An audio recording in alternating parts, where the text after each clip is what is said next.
Now, your presentation is up or it's not? I can see your presentation.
Good evening, Council. We'll call our meeting to order for Special Committee of the Whole on Wednesday, November the 30th.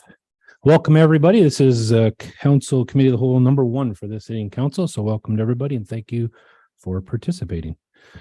So we'll call us to order at 7 p.m. Number 2 is our approval of the agenda. We have a motion that the Special Committee of the Whole agenda for November 30th, 2022 be approved as presented. A mover, please. Moved by Councillor Vedabunker, seconded by Councillor Rose. Sorry, Dan, that's twice now. Deputy Mayor LaRose. We'll call for the vote. All in favor? Opposed? and that is carried. Number 3 is declaration of pecuniary interest, either now or at the time of. Do any members have any declarations of pecuniary interest? I have one. It's 5B1. It's the fees and charges bylaw, the annual update, FIN 2022-27. And it's regarding the PMHA subsidy.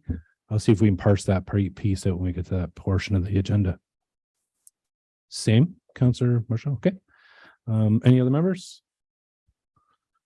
Very well. We'll move on to number 4, presentations and delegations. We have several this evening.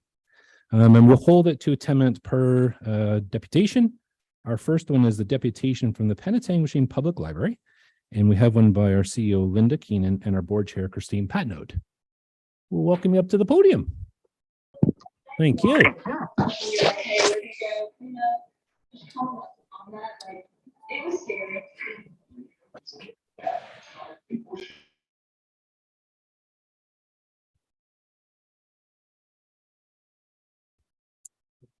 All right. To you, your worship and council members. So the library, we always continue to play a vital role in the community, recognizing that the importance of lifelong learning through reading. The board of directors with the CEO are committed to improving services to its patrons. To achieve this, some of the following steps have been taken. So we've made the library fine-free, encouraging all returns of materials and lowering our replacement costs. So that's a bonus. We've revised the programs and community outreach. So those have been offered throughout, but we've revised them.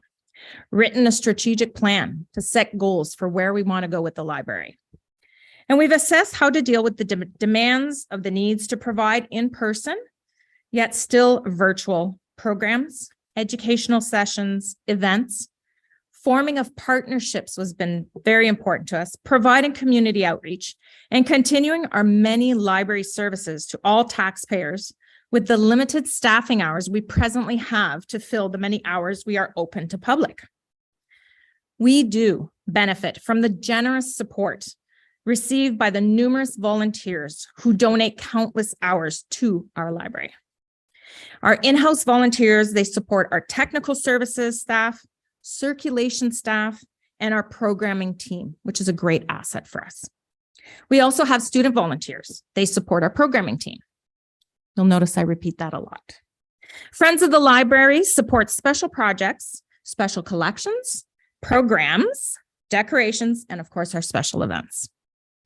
We offer so much more than just books now. We are online. We are offering programs. We're offering books, e-resources, streaming platforms, public computers, Wi-Fi access, technology assistance, office such as faxing, photocopying, printing, and laminating. We do story times in and out of the library. We do crafts and we do outings. International Women's Day, Movember, Santa, in-memory tree dedications. Those are all events that we offer and so much more when our budget and grants permit. We also provide some of town's services such as dog tags, garbage tags, and fire permits. We sell bus passes. And in the past 2 years, we formed a reciprocal agreement with Midland Public Library. So that's for all the Penetanguishene taxpayers. We can go there, they can come to us. We now are forming more reciprocal rights with many more libraries, such as Clearview, Essa, Ramara, Severn, Springwater, Tay Township, and Wasaga Beach. There are more to come, I'm sure. Which brings me to this. The town of Penetanguishene alone has had an increase in population of 12.4%. That's fantastic news for our community. Midland has had an increase of 8% and Tiny of 2.8%. We deal with all of these municipalities. So our library has had an increase of 37.5% in the last 2 years of memberships, which means we're busier. I love it. However, this makes huge demands on our staff. As the library is already understaffed, it makes it very difficult to offer what the community needs at times. Most of the comparable libraries in Simcoe County, according with ours, on average have at least 4 full-time staff, not including a custodian staff. That is why I'm here to ask today for a greater increase to my budget for 2023. It's to bring 2 part-time staff to full-time hours, not to hire new staff. It's to increase their numbers and hours, which would accommodate the cleaning and the maintenance of the extra footage that we are adding on to this library, because we're finishing the lower development. Finally, the lower level will be done. We're going to have meeting rooms down there that we can rent for revenue, but we need somebody to clean that. And there's already a lot to do at the library. We're also going to be offering more programs, more services. That's time. And so that's why we're asking for more staff time. School visits, offsite, onsite. We get a lot of those. With the increase, it would allow us so much more. And we could go after more grants, which we've been successful this year in getting quite a few, and more outsourced income to come in so that we could provide more to our community, our taxpayers. Without the increase, we might have to look at reducing library hours and services, which I find would be a detriment to our community. Sadly, we've also had to resort to close down the John Brown Memorial Branch as it was barely used. The materials were not returning, and we would no longer receive a rotation of materials from Simcoe County. COVID-19, that didn't help us at all, as many don't have access to that building. This was costing us much more than we were funded for, and we had to have extra staff just to work at that location. So now we also have to look at that $5,000 that is already in my current budget ask, and it was funded by the county. This project simply was no longer feasible, and we are too short-staffed. We are, however, offering to help them start up a free sharing library with some decommissioned materials that we will be receiving from the county as they send us our portion of the remaining materials at the county site. Then they could rely on perhaps donations to upkeep their library. Residents wouldn't have to worry about returning materials or if they should even take materials from a sharing library. In closing, I would like to thank you all for giving me the opportunity to present why there are extra funds that I'm asking for in my 2023 budget. Thank you. Thank you very much, Linda. Any members of council have any questions for our guest? Yeah, go ahead, Councillor Marshall. Sorry, if you could just clarify around cleaning, is that done by current staff today? So yes, we do have a custodian with part-time hours. And so he is responsible, or the person is responsible for cleaning the interior, the exterior, and a lot of the maintenance on the building and inside the building. Any other members have any questions? Thank you very much. Thank you. Moving on, we have a deputation from Community Reach, Transportation Linking Communities. And I'll look to Kathy Greer if you can come to the podium. Thank you.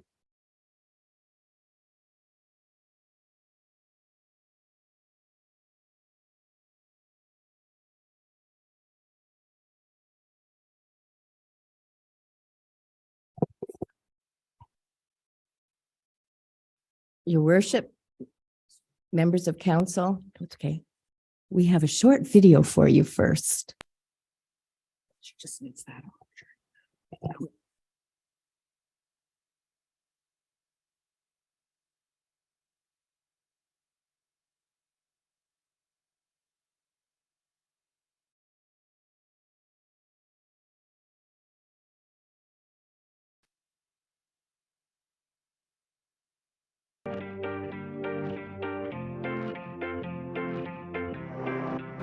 I'm Kathy Greer from Community Reach. We have over 800 people registered for our program in North Simcoe. Each of those people have a need before they join our program. Through some funding of Simcoe County Tourism, Nate LaCroix, the videographer, and I have decided to take a day and interview some of the people that ride with us to get their stories. They are from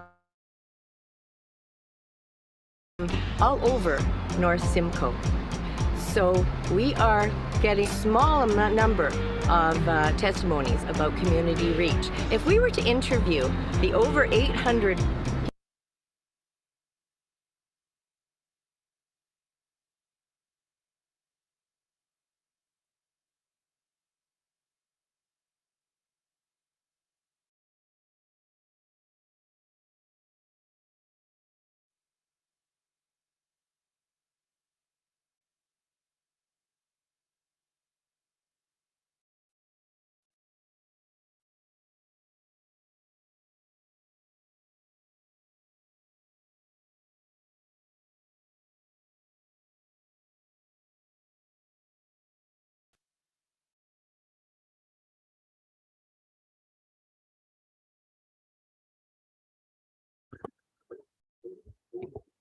It was in the agenda package, so members have an opportunity to watch that. Okay, that's great. That's great. Again, your worship, members of council, congratulations on your election. That's great. I know you have a lot to read. So I have included a letter to you that gives you an idea of who we are, what we do, and what we need.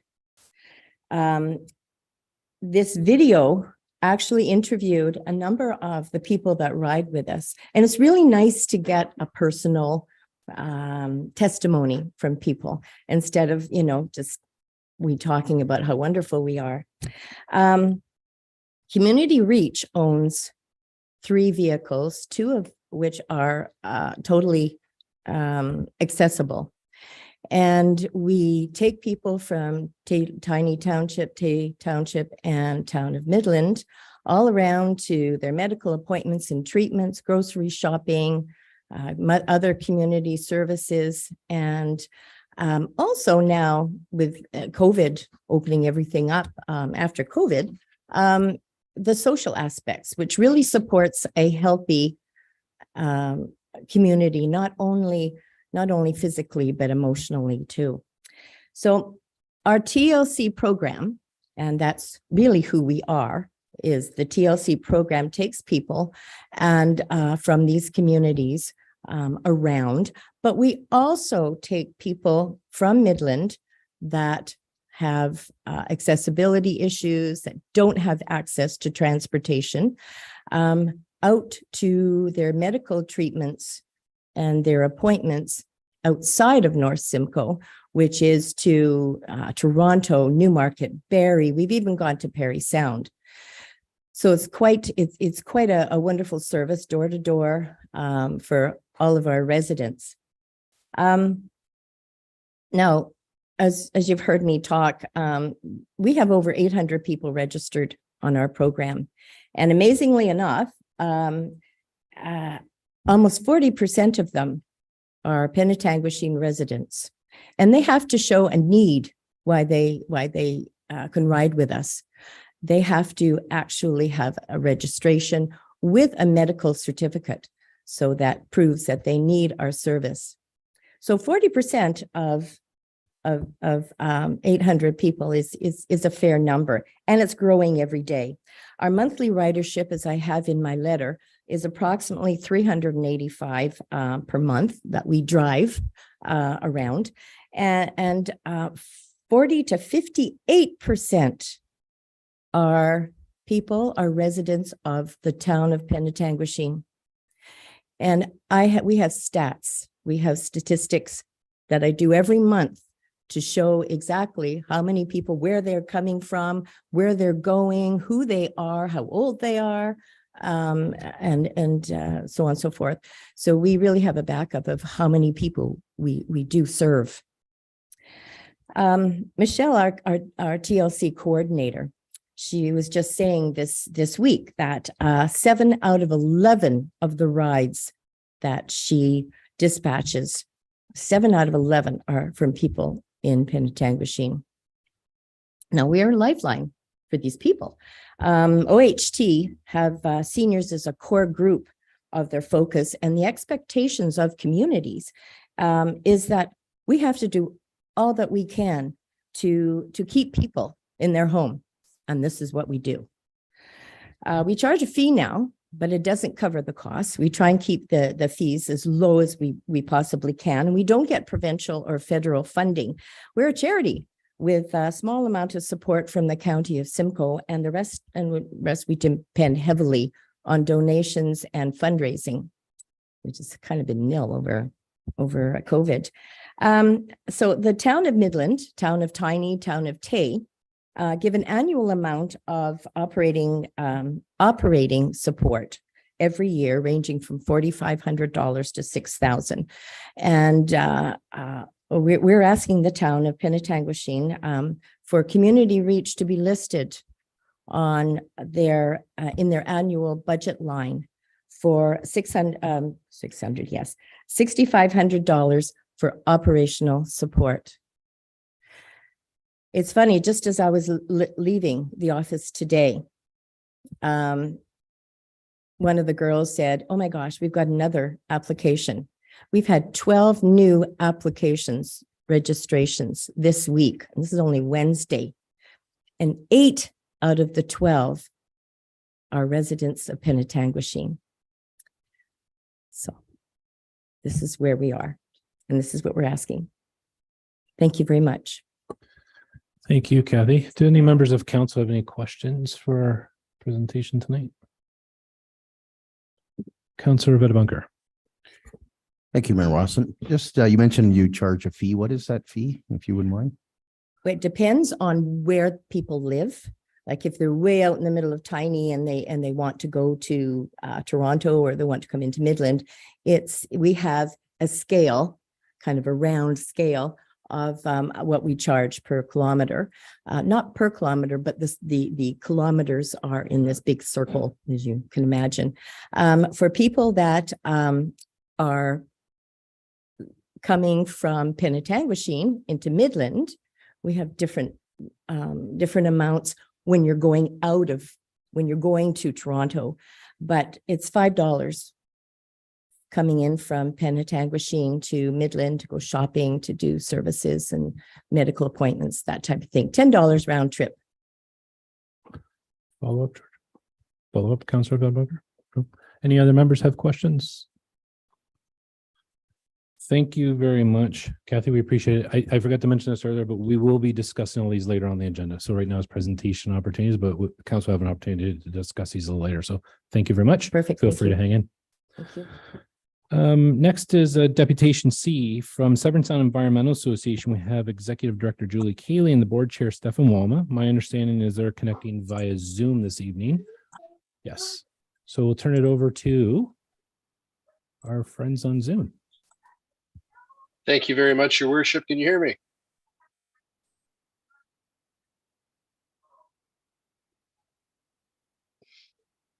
Your Worship, can you hear me?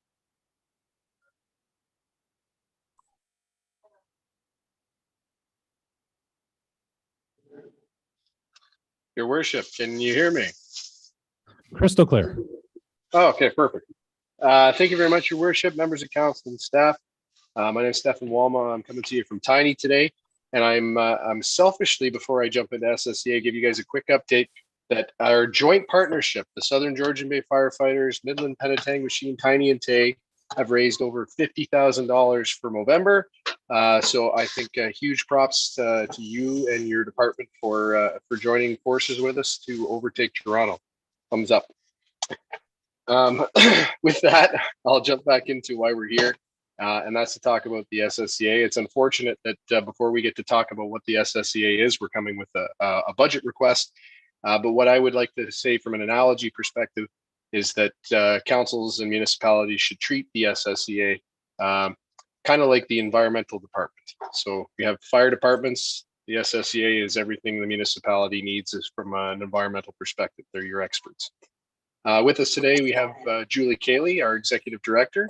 And I'm going to give the mic over to her to lead us through a little bit of what we do and what we're asking for. Thank you very much. Thank you. And thank you, Your Worship, Deputy Mayor, members of council, and members in the audience. And especially thank you for allowing us to be attending virtually this evening as well. Severn Sound, if you hopefully all know, is the southeast portion of Georgian Bay and includes about 1,000 kilometers squared watershed. It's a very unique area, transition between limestone and shield, which creates a really unique ecological and opportunities and very high biodiversity. And as our chair mentioned, our story is unique. Our joint municipal service board structure is like no other in Ontario.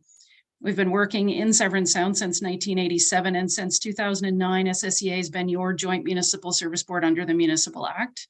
So we provide environmental services to 8 municipal partners, and you gain efficiency by sharing SSEA as a resource, sharing our services and enabling watershed management. SSEA is also your source protection authority under the Ontario Clean Water Act, and we're one of only 2 non-conservation authority SPAs in the province. And in this capacity, we work with you to protect sources of municipal drinking water. As executive director, I report to the board representing 8 municipal members. I'd like to express our gratitude to former Deputy Mayor Anita Dubo, who's been the Penetanguishene representative on our board. We have a very diverse team of expertise, as you can see in your package. We currently have 7 full-time and 5 contract. Through the core funding, you have access to the wide variety of expertise and skills that we have. We do currently have some vacant positions, which due to budget restraints, will probably be keeping those vacant as well. So I'm going to run through some key highlights from 2022, which will flow into 2023 as well. But we continue to fulfill our legal obligations as a source protection authority, as well as providing you with risk management services, which include existing significant threats verification, review of proposals and inquiries to prevent future threats, and negotiating risk management plans. All of that is around municipal drinking water. Our monitoring programs outside of that allow us to assess current conditions and trends in things like the climate, water quality, nutrient enrichment in lakes and rivers, and increases in sodium and chloride. We monitor open water across the Sound, relevant mostly to you in Penetanguishene. We have sites in Penetang Harbor and off Snake Island. We did see algae blooms, as many of you might have this year, critical to monitoring conditions so that we note those as we move forward. We're also seeing significant increases in surface water temperatures across the entire Sound. In our streams and tributaries, again, most specific to Penetanguishene would be Copeland Creek. We continue to see increases in chlorides and nitrates as well. We also have 2 real-time weather stations, one in LaFontaine and one in Midland. And thank you to Penetanguishene who partnered in the Midland site. So that data is available live on our website. Might be fun to watch tonight. We do have significant citizen science programs. We've been growing those, especially over the COVID years. We have 1 new volunteer from Penetanguishene this year, and we're always looking for new volunteers if anybody's interested. In 22, we also, we're continuing on with our tree program. So 380 seedlings were planted by Penetanguishene participants, bringing your total to more than 10,600 seedlings planted since the beginning of the program by Penetanguishene participants. And a big thank you to the town and your staff for helping with both project promotion and implementation and some tree transportation for that program. Our invasive species program, which recently hosted a municipal working group meeting, provided training to Penetanguishene staff on invasive Phragmites prevention and management along municipal roads, including clean water equipment protocols. It was a bit of a test with your staff, and we're hoping to be able to expand that to some of our other municipalities. And reporting for that program will happen in early in 23 to you as well. A special project under the SSEA is SSS, or the Sustainable Severn Sound Project. You might remember that as a separate organization once upon a time. And that program supports your municipalities that are part of the Partners in Climate Protection Program implementation, as well as our projects for pollinators projects. So this year, staff held a pollinator planting event at Rotary Champlain Wendat Park in October, with approximately 25 very enthusiastic grade 8 volunteers from Canadian Martyr School. So looking at our work planning in 23, we're obviously going to continue to meet our collective obligations around municipal drinking water source protection, as well as our long-term monitoring programs, including monitoring stream and vertebrate communities in Copeland Creek. That gives us a more holistic view of stream water quality. Reporting on 22 data, recruiting more citizen science volunteers, Our water scientist is also working collaboratively with some other science experts on blue-green algae blooms to get a better handle on why those are happening more and more. We're also currently reviewing potential snow disposal sites from a water quality perspective, and we'll be providing recommendations to the town on site and monitoring needs, as well as working with the province and our partner municipalities reviewing a new consolidated linear infrastructure ECA stormwater monitoring requirement. So we know the best way to support you, our municipal partners, on meeting provincial monitoring requirements as that moves forward. We'll be continuing to provide review and input on site-specific plans and developments and broader habitat assessments as needed. Also to support you, our partner municipal partners regarding public policy changes. We know there's been a lot of those recently. So just as an example, we recently organized information sessions for municipal staff in Severn Sound with outside experts on Bill 23, on changes to the wetlands and natural heritage review process, as well as the new provincial species at risk conservation fund. And we'll continue to do work like that for all of you. We're looking forward to our community tree planting volunteer events. And we're always looking for new potential sites. So if there's any potential sites either on public or private land in Penetanguishene, we'd be happy to hear from you and include those in our program for this coming year. The invasive species program is going to continue with the monitoring, management, training, and education. Currently, our staff have just finished the spongy egg mass surveys, and we'll be reporting on that and forecasting defoliation for 2023. And we have a new project that we'll hopefully be working with Penetanguishene on, improving habitat in the Severn Sound watershed. You may have seen a recent announcement in the newspaper by the MPP. It's 1 year of funding for SSEA to work with municipal partners on naturalization and restoration projects to improve water quality, enhance habitat, and contribute to climate change mitigation and adaptation. So stay tuned for more on that.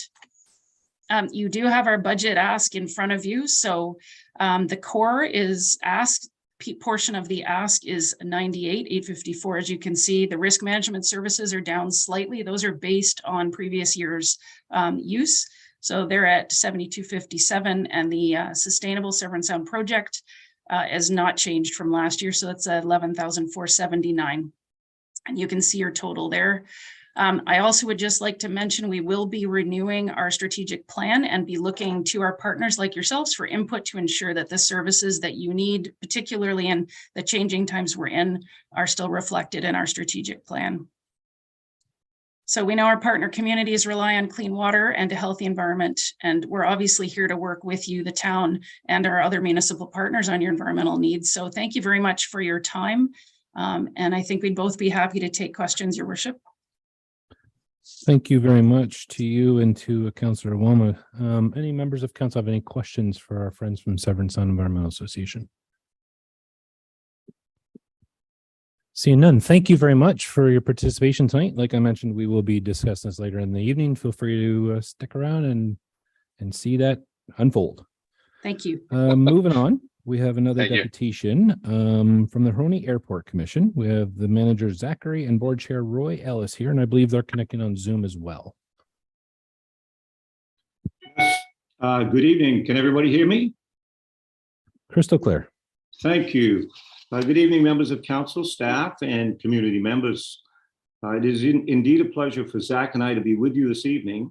And may I begin by congratulating all of the newly elected councillors and returning councillors. Welcome back to the table, newly elected Mayor Doug Rawson, and a heartfelt congratulations to Deputy Mayor Dana Rose, who has contributed enormously to the airport's success over the past 4 years. 2022 has been an exciting year for the airport as we welcome our two new and only full-time staff, Zach Premate, our manager, who joins me this evening, and Megan Rooney, our operations specialist. Both, by the way, are Georgian College aviation graduates. 2022 has been an exciting year on the business development front as well, when one considers all of the strategic and planning work which has taken place at your airport. We'll be back in front of you in the weeks and months ahead to provide you with an update on the work of the Huronia Airport Task Force, affectionately known as HAT. HAT has crafted a vision and a resulting growth plan, which is designed to build on the social and economic benefits enjoyed by the communities we serve, namely Penetanguishene, Midland, and the township of Tiny. Thank you also to your CAO, Jeff Lees, who is a member of HAT, for his ongoing contributions. With respect to the ownership structure of the airport, it should be noted that while the 340-acre property is located in Tiny, some of you may not know that Midland owns 50% of the asset, Penetanguishene 28%, and Tiny 22%. And this is important when you consider the budget asked this evening, as the budget operating and capital contributions are then apportioned to the ownership percentage accordingly. One final comment, if I may, before I turn it over to Zach. Huronia Airport has just completed its GPS certification, which enables aircraft to fly in minimal weather conditions. We have also completed our new runway lighting upgrade at a cost of $310,000. And we're proud to advise that we were successful in receiving a RATI grant from FedEv, which is good news as it takes the financial obligation for this important infrastructure upgrade off of the owner's backs. In the interest of time, I'd now like to turn the presentation over to Zach. And in aviation terms, I'll hold short, meaning I'll stick around in the event there are questions which may predate Zach's tenure. Over to you, Zach. Thank you. Thank you, Roy. Good evening, council and municipal staff. We would like to thank you for the opportunity to present you the Huronia Airport budget presentation for 2023. To give you a little bit of a background about the airport, it's a registered aerodrome in North Simcoe County. The airport is operational 24 hours a day, 7 days a week, and can support aircraft flying in inclement weather conditions with our GPS capability.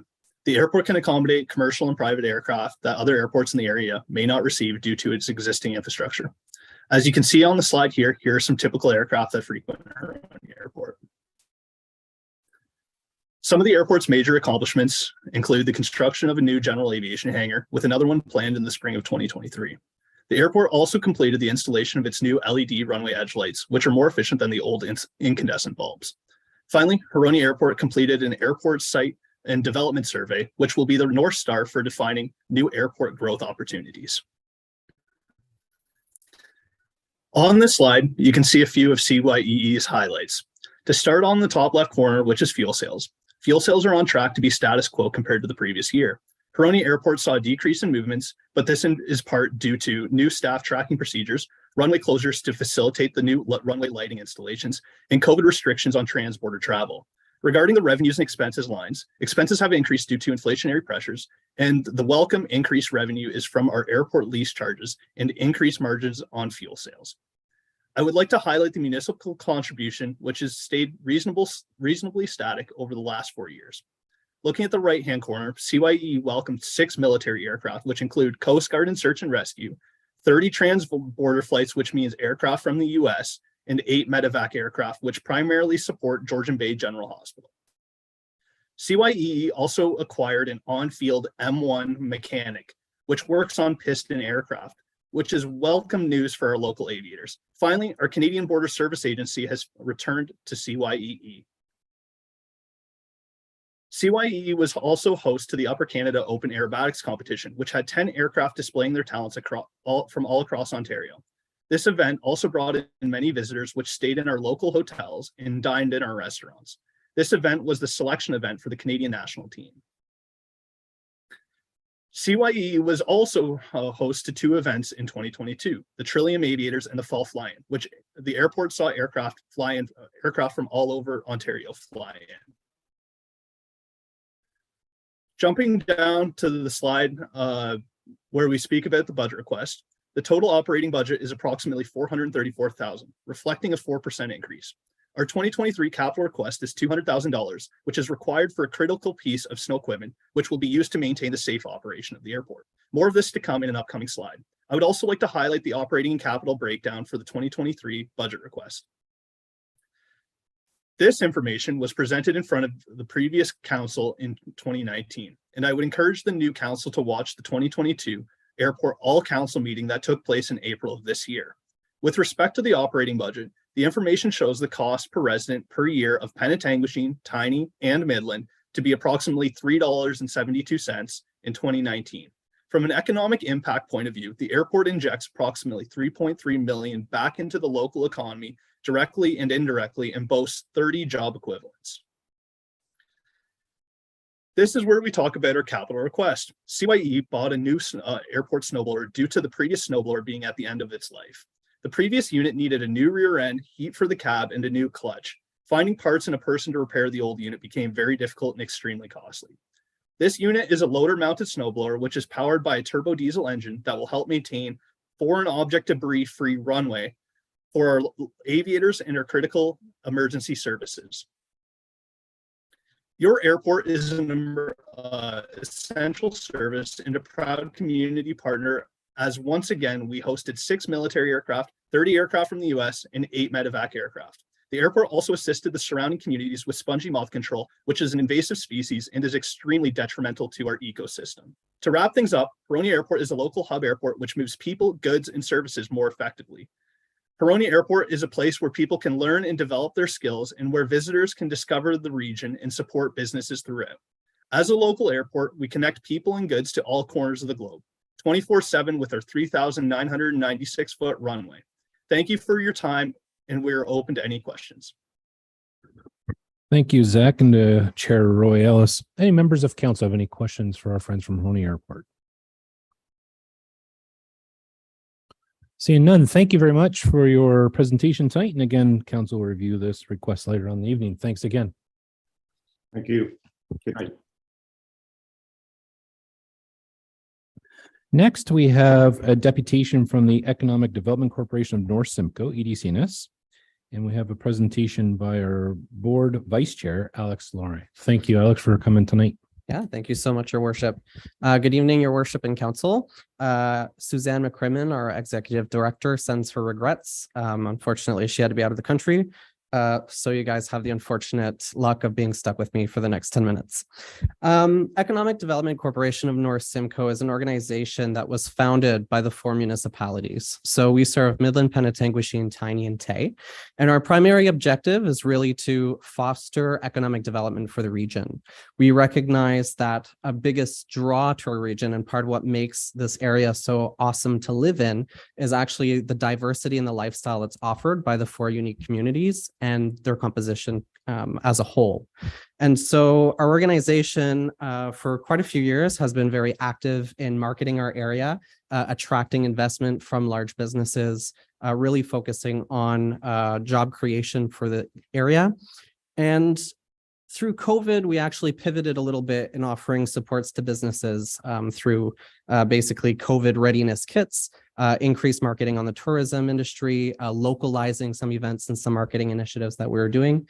But then our organization came to realize that actually the layout of the land, if you will, dramatically changed with the pandemic.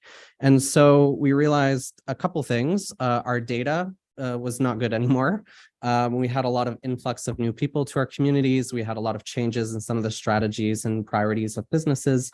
And so our organization as a whole really adapted to that change. And so we've been on a little bit of a path of reinvention, reinvigoration, if you will. We've hired on a new executive director who's absolutely fantastic and has been working over the last few months since she's begun with us to really develop a long-term strategy and a long-term vision for economic development in our area, taking into consideration some of these changes that have happened to our community over the last couple years. A large part of that is going to be coming out with a long-term strategic plan that really is focused on some long-term goals and some overall deliverables for our 4 member communities. But there's a couple things through this process that we've been in, I would say, for the last 3 months. And that is a little bit of changes to our pillars. So economic development in our community, we're largely focused on manufacturing, healthcare, tourism, and manufacturing. But what we noticed, especially post-COVID, is we have a very large amount of entrepreneurs that have either sprung up in our community or have moved into our community. And so we're adding that as a pillar in some of our strategies. Overall, we've been working with the community. I'm sure you guys have maybe heard on the radio over the last couple of weeks, some invitations to attend some of our community consultation sessions. Suzanne and the consultant have been working really closely with the 4 CAOs of each municipality, along with the planners, to get feedback and input into this plan. And already there's some key themes that are coming out of it. And so just to kind of share a little bit, even though the final plan probably won't be ready till the end of January, But one of the biggest themes that we hear across the board is housing. I'm sure you guys are all aware that's a major concern for people in the area. Marketing, how we market ourselves, how we attract businesses, what kind of information and data is ready for a company that wants to actually relocate to this area, the availability of lands, what kind of information they need to basically get a shovel in the ground and start recruiting and retaining staff. And youth, being able to actually retain and recruit youth. There's some themes coming out of that as far as how we can shape our community to be a little more conducive to retaining that young talent and making sure that they have an affordable place to stay. They have activities they can do outside of the workplace, and they can actually participate fully in our community. And then, of course, our rural and agriculture play is actually quite interesting. We're actually seeing a very large appetite from that industry to get into a lot more higher tech type roles in technology and adopting a little bit more strategy when it comes to that. And so with that, we are putting forward an ask to the 4 municipalities. Our number is based on previous years. We have not increased the number for this year, as opposed to the increase in the tax base. And we have done it in a way that is proportionate to each community and their own tax bases. And so what we hope to deliver in the next short while is a long-term strategy that will outline some really big goals and objectives. And there probably will be a little bit more announcements with that as we hope to launch a couple initiatives, such as one that we're actually in talks with the town of Penetanguishene, with high school students to actually develop and create some concepts around some rental units that could be added as auxiliary units to housing. But also we're looking at how to become a lot more entrepreneurship friendly and how we can become a little more of a center for people looking to start business and people looking to start up more from a grassroots approach in our community. And so with that, I open the floor to council or to yourself, worship. If anyone has any questions, I'd be happy to speak to it. Thank you very much, Alex, for your presentation. Any members of council have any questions for our representative from EDCNS? Councillor Veta Bunker. Thank you. I'm very intrigued with the comment about the increase in entrepreneurship. Do you have a sense, is that home-based businesses that are starting, or are they going to be looking for locations such as an incubator where they can start to grow their operation? So that's exactly what we're looking at. There's a couple different models in Barrie and in Collingwood even that are like incubation programs that provides workspaces. What we've noticed is that there is a large uptake in people who have started either their own home businesses through the pandemic. Some people even operated businesses outside of their homes, but have relocated it into their homes. And they have very interesting challenges. Basically, things like storage is a really big one for entrepreneurs. So we're looking at how we can actually develop some resources and some infrastructure to make that a little easier for them. The secondary thing to that is actually a large influx of entrepreneurs who have relocated to the area because of the lifestyle. Maybe they were perhaps living in larger city centers pre-COVID, and then made the decision to say, you know what, let's focus on my family, let's focus on lifestyle. And obviously the Heart of Georgian Bay and our 4 municipalities offer that to them. And so we want to make sure that those companies can be integrated into our community. They can recruit staff that they need as they grow. And they have really good resources at their fingertips when they are ready to take that step and grow their business. And we hope that they can do that here where they live and play. Follow up. Any other members have any questions for Alex?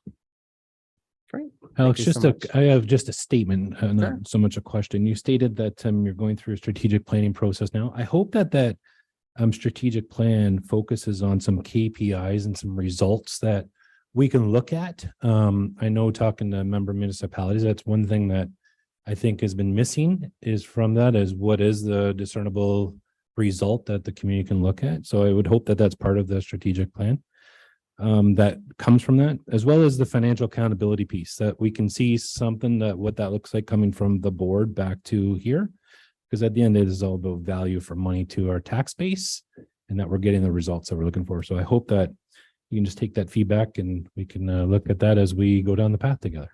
Yeah, absolutely. I can say that our strategic plan is going to be goal oriented and then measurable so that there's some type of metric associated to all of the goals, that we're actually moving the needle on economic development, not just moving the needle on some fun projects.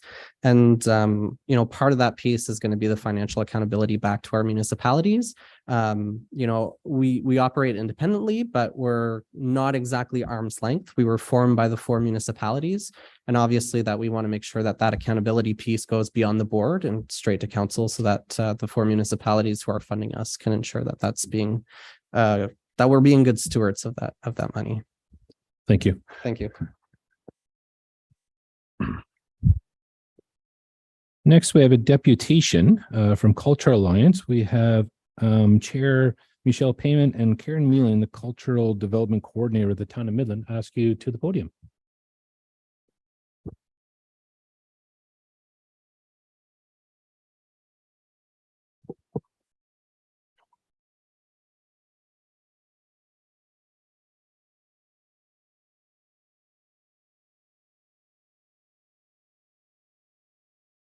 Good evening, bonsoir.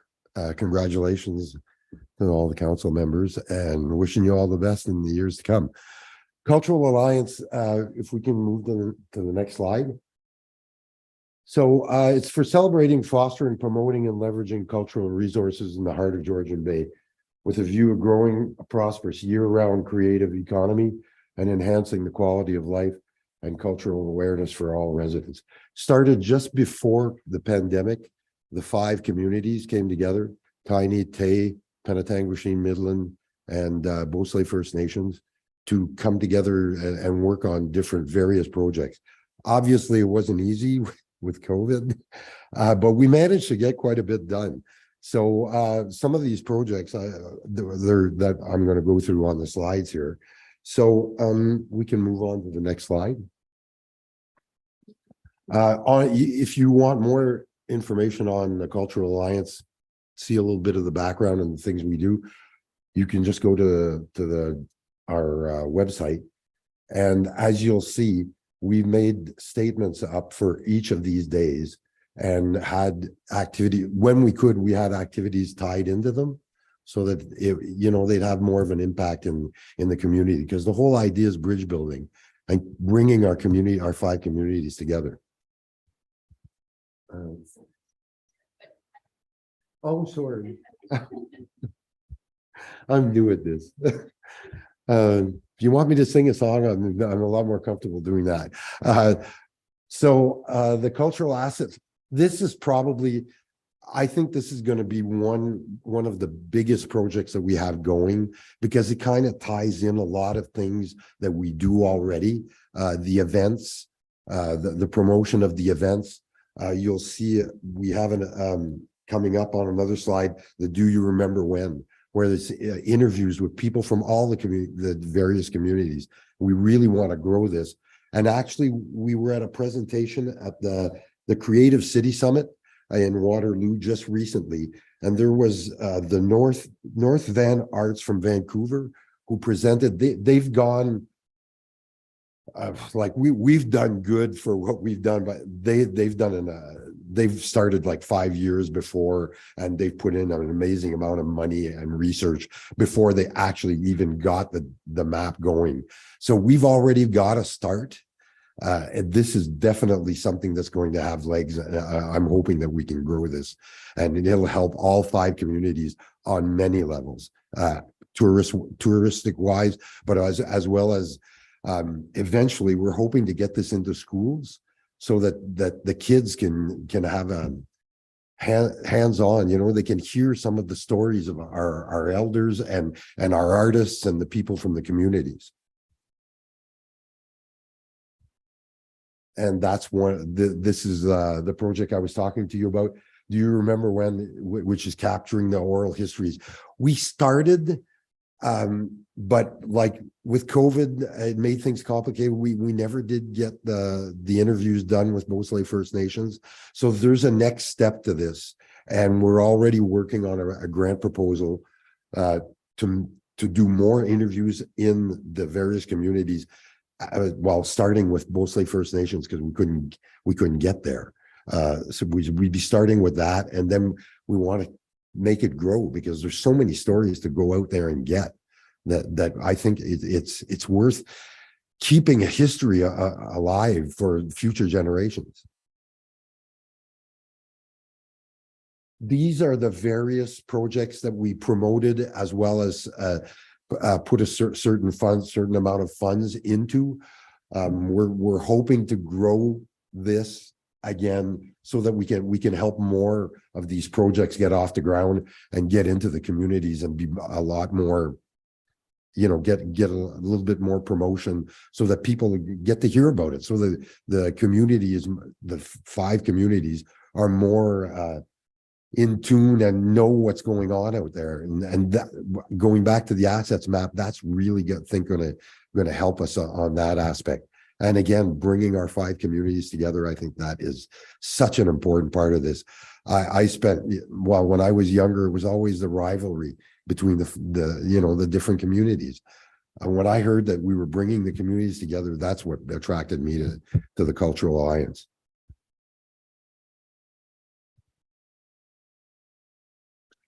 And you might know that guy. So I actually went to, these are 5 of the events that we participated in. We went with a booth and doing promotion for the other events. So when we'd be at one event, we'd be doing promotion for the other events in the other communities. And I went to all 5 of them. They were great events. Some of them I had never been to, like the powwow on the island. It was amazing. So a lot of times we don't even realize what we have in our own backyard. Are like the people from this isn't just for tourists, it's for people from the communities as well, so that they get to know their own community. And I think the assets map will really help us in that aspect. The cultural competency workshops were open to the public so that we can get to learn more about each other. I know because I participated in one of them with it was Kelly Brownbill. She's a First Nations. What an amazing speaker! First of all, what an amazing person. It was just amazing that her workshop. And I think we need to get these types of things into the community so that we can get to learn from each other and be more in tune with our various cultures, because we have a lot of different cultures in our area, and they're getting more and more varied as time goes on, because we know that there's a lot more immigration than there used to be. And of course, there's the Truth and Reconciliation. I really believe firmly in that. I do a lot of workshops with Native elders just to do my part and make steps towards the Truth and Reconciliation.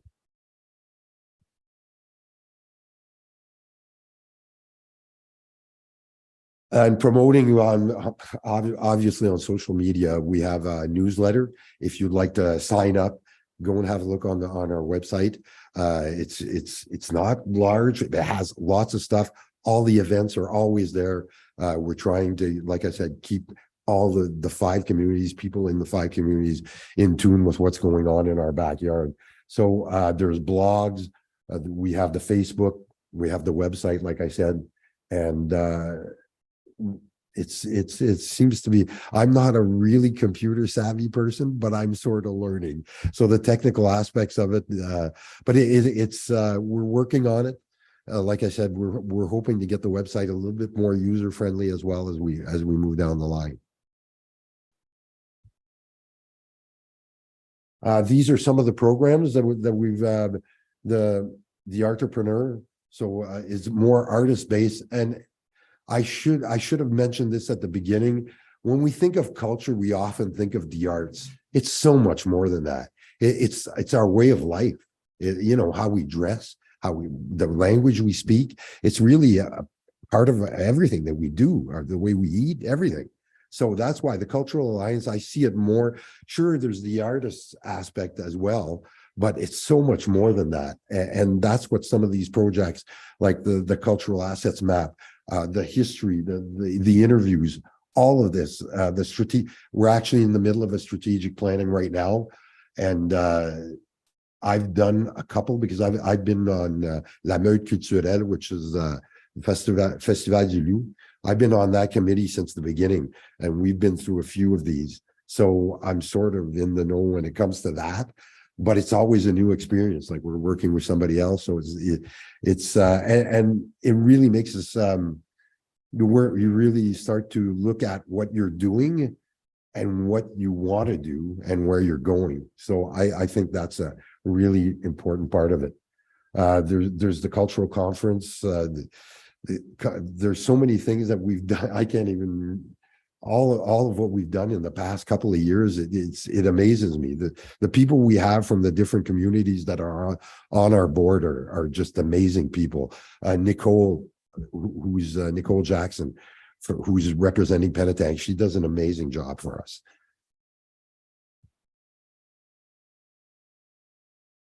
And this is moving forward. We're hoping that, well, we're probably in the last phases of finalizing the strategic plan. We want to, the staff is definitely an issue. We've got a part-time.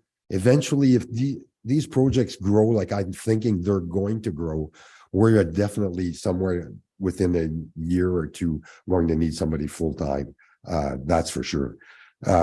Hosting entrepreneur, the Creative Communities Culture Conference, the Indigenous Arts and Cultural Awareness Week, and continuing to build that part of it. For me, is the biggest part, is the bridge building between our communities. I think that's so important.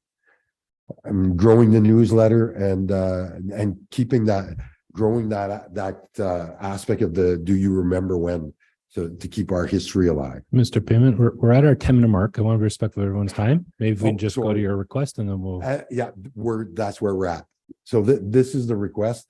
It's been done in the past a few years with each council from the 5 supporting communities, and the financial support we'd really appreciate to keep these projects going forward. Thank you very much. Have a good evening. Thank you. Any Once members more. of council have any questions for our representative from Cultural Alliance? Sorry, maybe your mic, Councillor Waters. I was wondering, how many staff do you have currently? We have a part-time staff. I've got to, and I forgot. Thank you, Karen. She's been our part-time staff. She's been our part-time staff before we got Liz Kaskanet, who's now our part-time staff, who we're paying for. But it's the town of Midland that helped us, and Karen, who's been our rock, really. So that's the rest of it's all volunteer. Follow up, Councillor Waters, or? Yep, that'd be it. Thanks. Thank you very much. We You're appreciate your attendance. Thank you. Thank you. Next, we have a deputation from the Georgian Bay Physician Recruitment. We have our credentialing physician recruitment specialist, Shannon Lauren, and Dr. Jeff Galiski. Thank you very much for attending.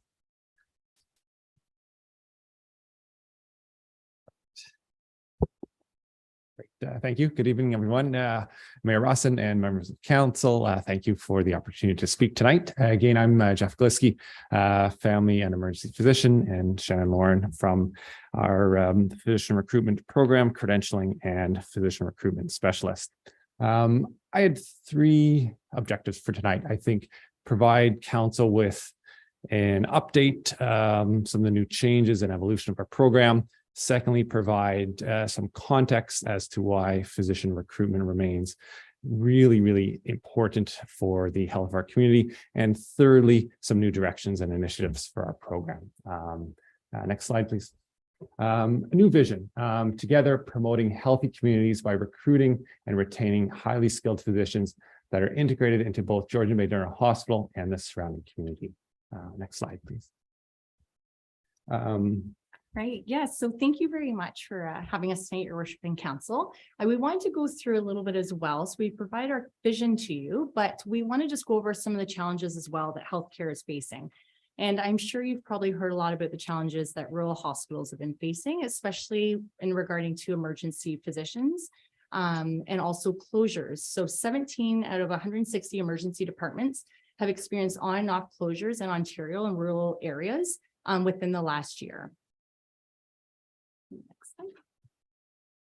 and some broader statistics as well, just to put this into context about the need to really actively engage our community in recruiting primary care, family doctors, emergency physicians. The supply continues to not meet the demand in our local community, across the province, across the country, and even worldwide. Some of the numbers that are frightening to me, quite honestly, the interest in family medicine continues to decline. The trend over the period of 15 to 2021, medical graduates are not choosing family medicine. And those are the physicians that provide care in our hospital, care in our emergency department, and primary care in our community as well. So hoping to provide some context. The other thing is the age of our local family physicians as well. Next slide. So if we look at the average age right now, family physicians over the age of 60 in our community is 57% is over the age of 60. So that being said, we have multiple family physicians that are resigning their inpatient privileges at Georgian Bay General Hospital. So that puts more of a need on hospitalists. So some people might have a family physician that is working in the community, but not in the hospital. So that's where we need to add in more hospitalists as well to be able to meet the growing demand of patients that are coming in. So that's where we're looking at shifting our recruitment and retention strategies to focus on comprehensive family physicians that work both in the hospital and also in the community. Again, more context. Medical school is expensive. These new grads have lots of education even before they reach medical school. They come out with a lot of debt. On top of that, startup costs for a community practice are quite substantial as well. Equipment, administrative support, a lease for office space, and then licensing and memberships a year. So those are big numbers. That's why even a small financial contribution from the community to support that relocation it goes a long way in helping these new graduates get set up in our community. As far as strategy, we can go to the next slide. So our 2023 physician recruitment focus is we're actually working a lot with international medical graduates. So we're going to actually have one physician that's joining our emergency department this January full-time. And it's a lot of work actually to get him here, but this is where our focus is going to start shifting as well. If we don't have enough physicians that are looking to actually, we don't have enough physicians at all, that we're going to start looking at some of these IMGs as well. So education, this has always been a focus in our program, but we have a lot of medical students, a lot of residents, growing and fostering those residents to want to remain in our community. So we actually developed a mentorship program as well. So we're able to support some of these new family physicians that were working with us to be able to work in our emergency department as well. So with physicians like Dr. Gliski and other emergency physicians, we've provided a very great program for new grads to be able to work in our hospital. And that's why some of the gaps and some of the closures that we probably could have had this summer, we didn't. So we had 2 emergency physicians join our mentorship program this year. Also targeted marketing campaigns and keep building on community partnerships. Realistically, how does the municipal contribution help our efforts? We're focusing on providing financial support for relocation. We are needing support for community visits and initiatives to help maintain and retain the physicians that we do have in the community. So those are our new focuses. The next slide, I think, describes some of our successes already this year. And so these are just actually family physicians that we just wanted to highlight. So we have 4 new family physicians that are joining our community, and 2 are in Penetang as well. 2 are taking over retiring physicians, and 2 are starting off. Actually, I'm sorry, 3 are retiring physicians, and 1 starting off brand new with 0 patient roster, which is wonderful because he can start building his practice right away. And yes, happy to That's take any it. questions. We thought we had 5 minutes, so you guys are, we tried to keep it short. Yeah. So does anyone have any questions for us? Thank you for your presentation. Any members of council, any questions for our guests? Councillor DeRush. Yeah, thank you so much. I'd be interested in knowing how many staff are dedicated to the recruitment process and how that works. I would suspect you work along with the hospital, but I'd like a little more detail on that. For sure. That's been one of our big changes is aligning our program with the hospital now. So we have one staff member and I support that role. And we have support from GBGH Foundation, from GBGH Finance Department, but realistically, we have one staff member. Yeah. Follow up, Councillor? Any other members have any questions? Councillor Bunker. Thank you, Mayor Rawson. Just with respect to the doctors in the community, maybe you can just elaborate a little bit about how the doctors in the community support this program as well. I think the biggest one, and Shannon alluded to it, is that I think that mentorship, that teaching, that education, and welcoming, supporting new physicians and graduates in our community. We need to set ourselves apart from other communities. There's dozens of communities just like us across the province. So I think we're fortunate to have a dedicated core group of physicians that will mentor and foster and support those new graduates to our community. And I think it's this program that really brings that all together. And Shannon helps us kind of navigate those licensing processes, those community visits, finding housing, finding childcare, all those extra things that really make physicians feel welcomed here and want to stay here in the long term. Follow up?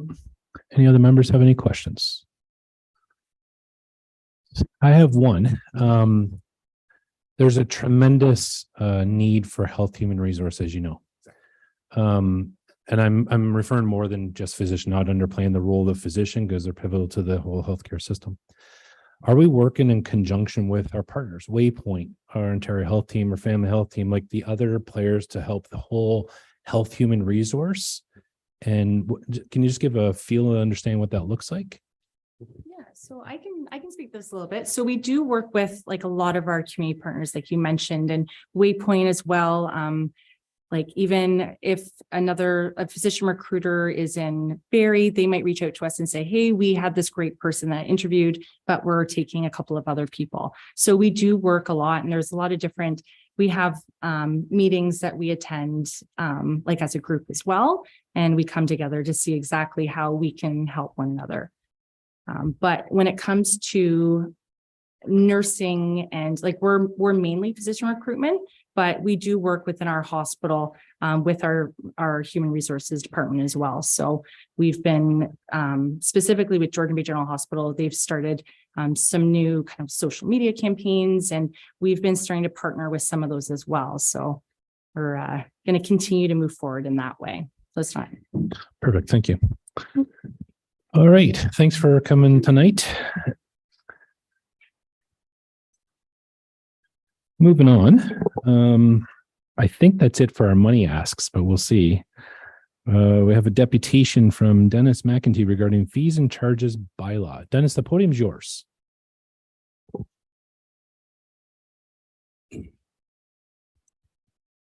Your worship and council, thank you for allowing me to appear before you tonight.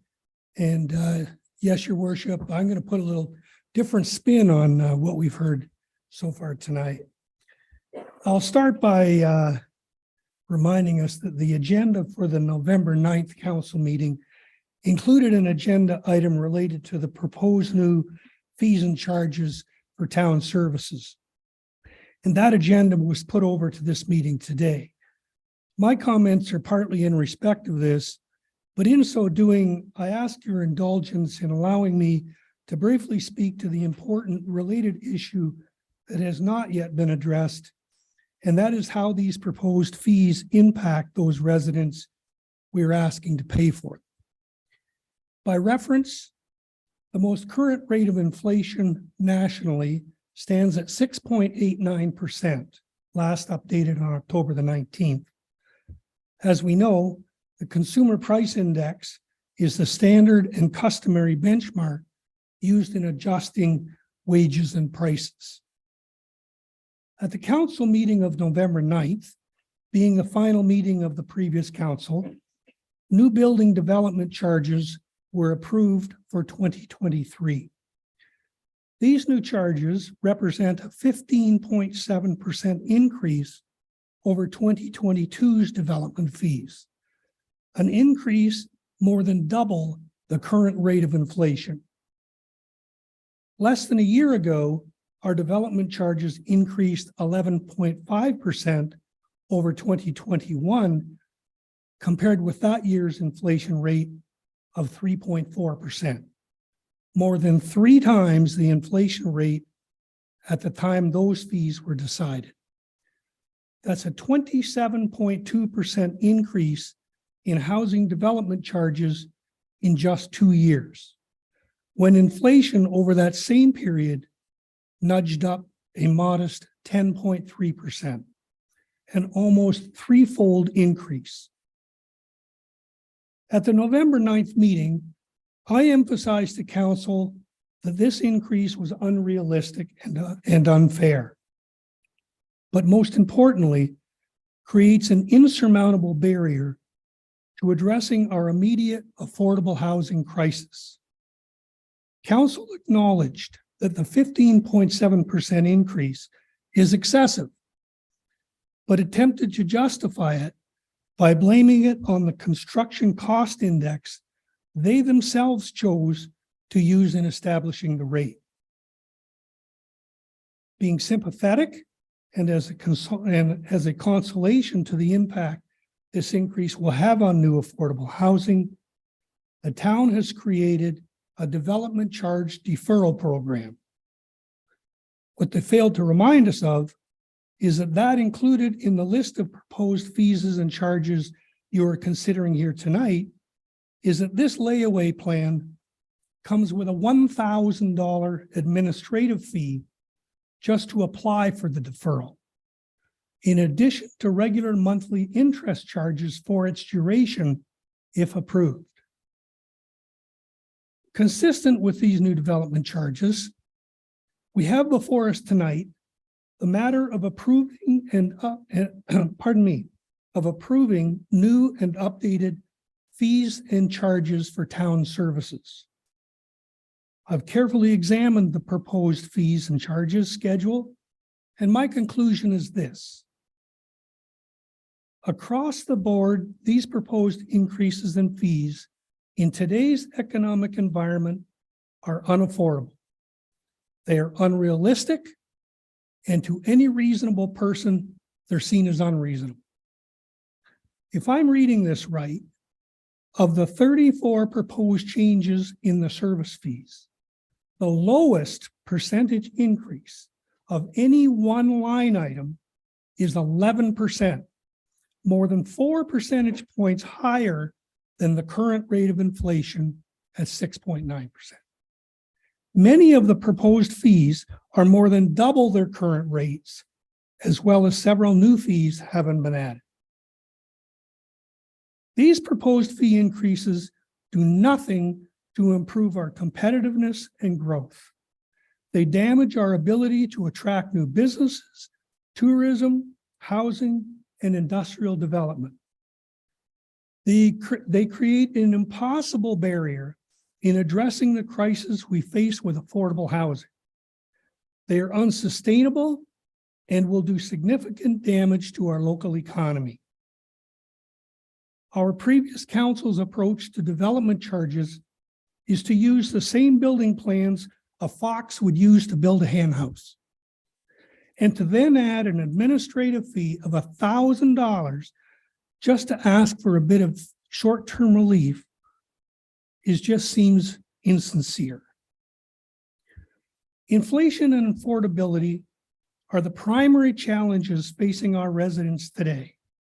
And as a government, we count on you to help families manage through this storm by taking bold and decisive action now and in the months ahead.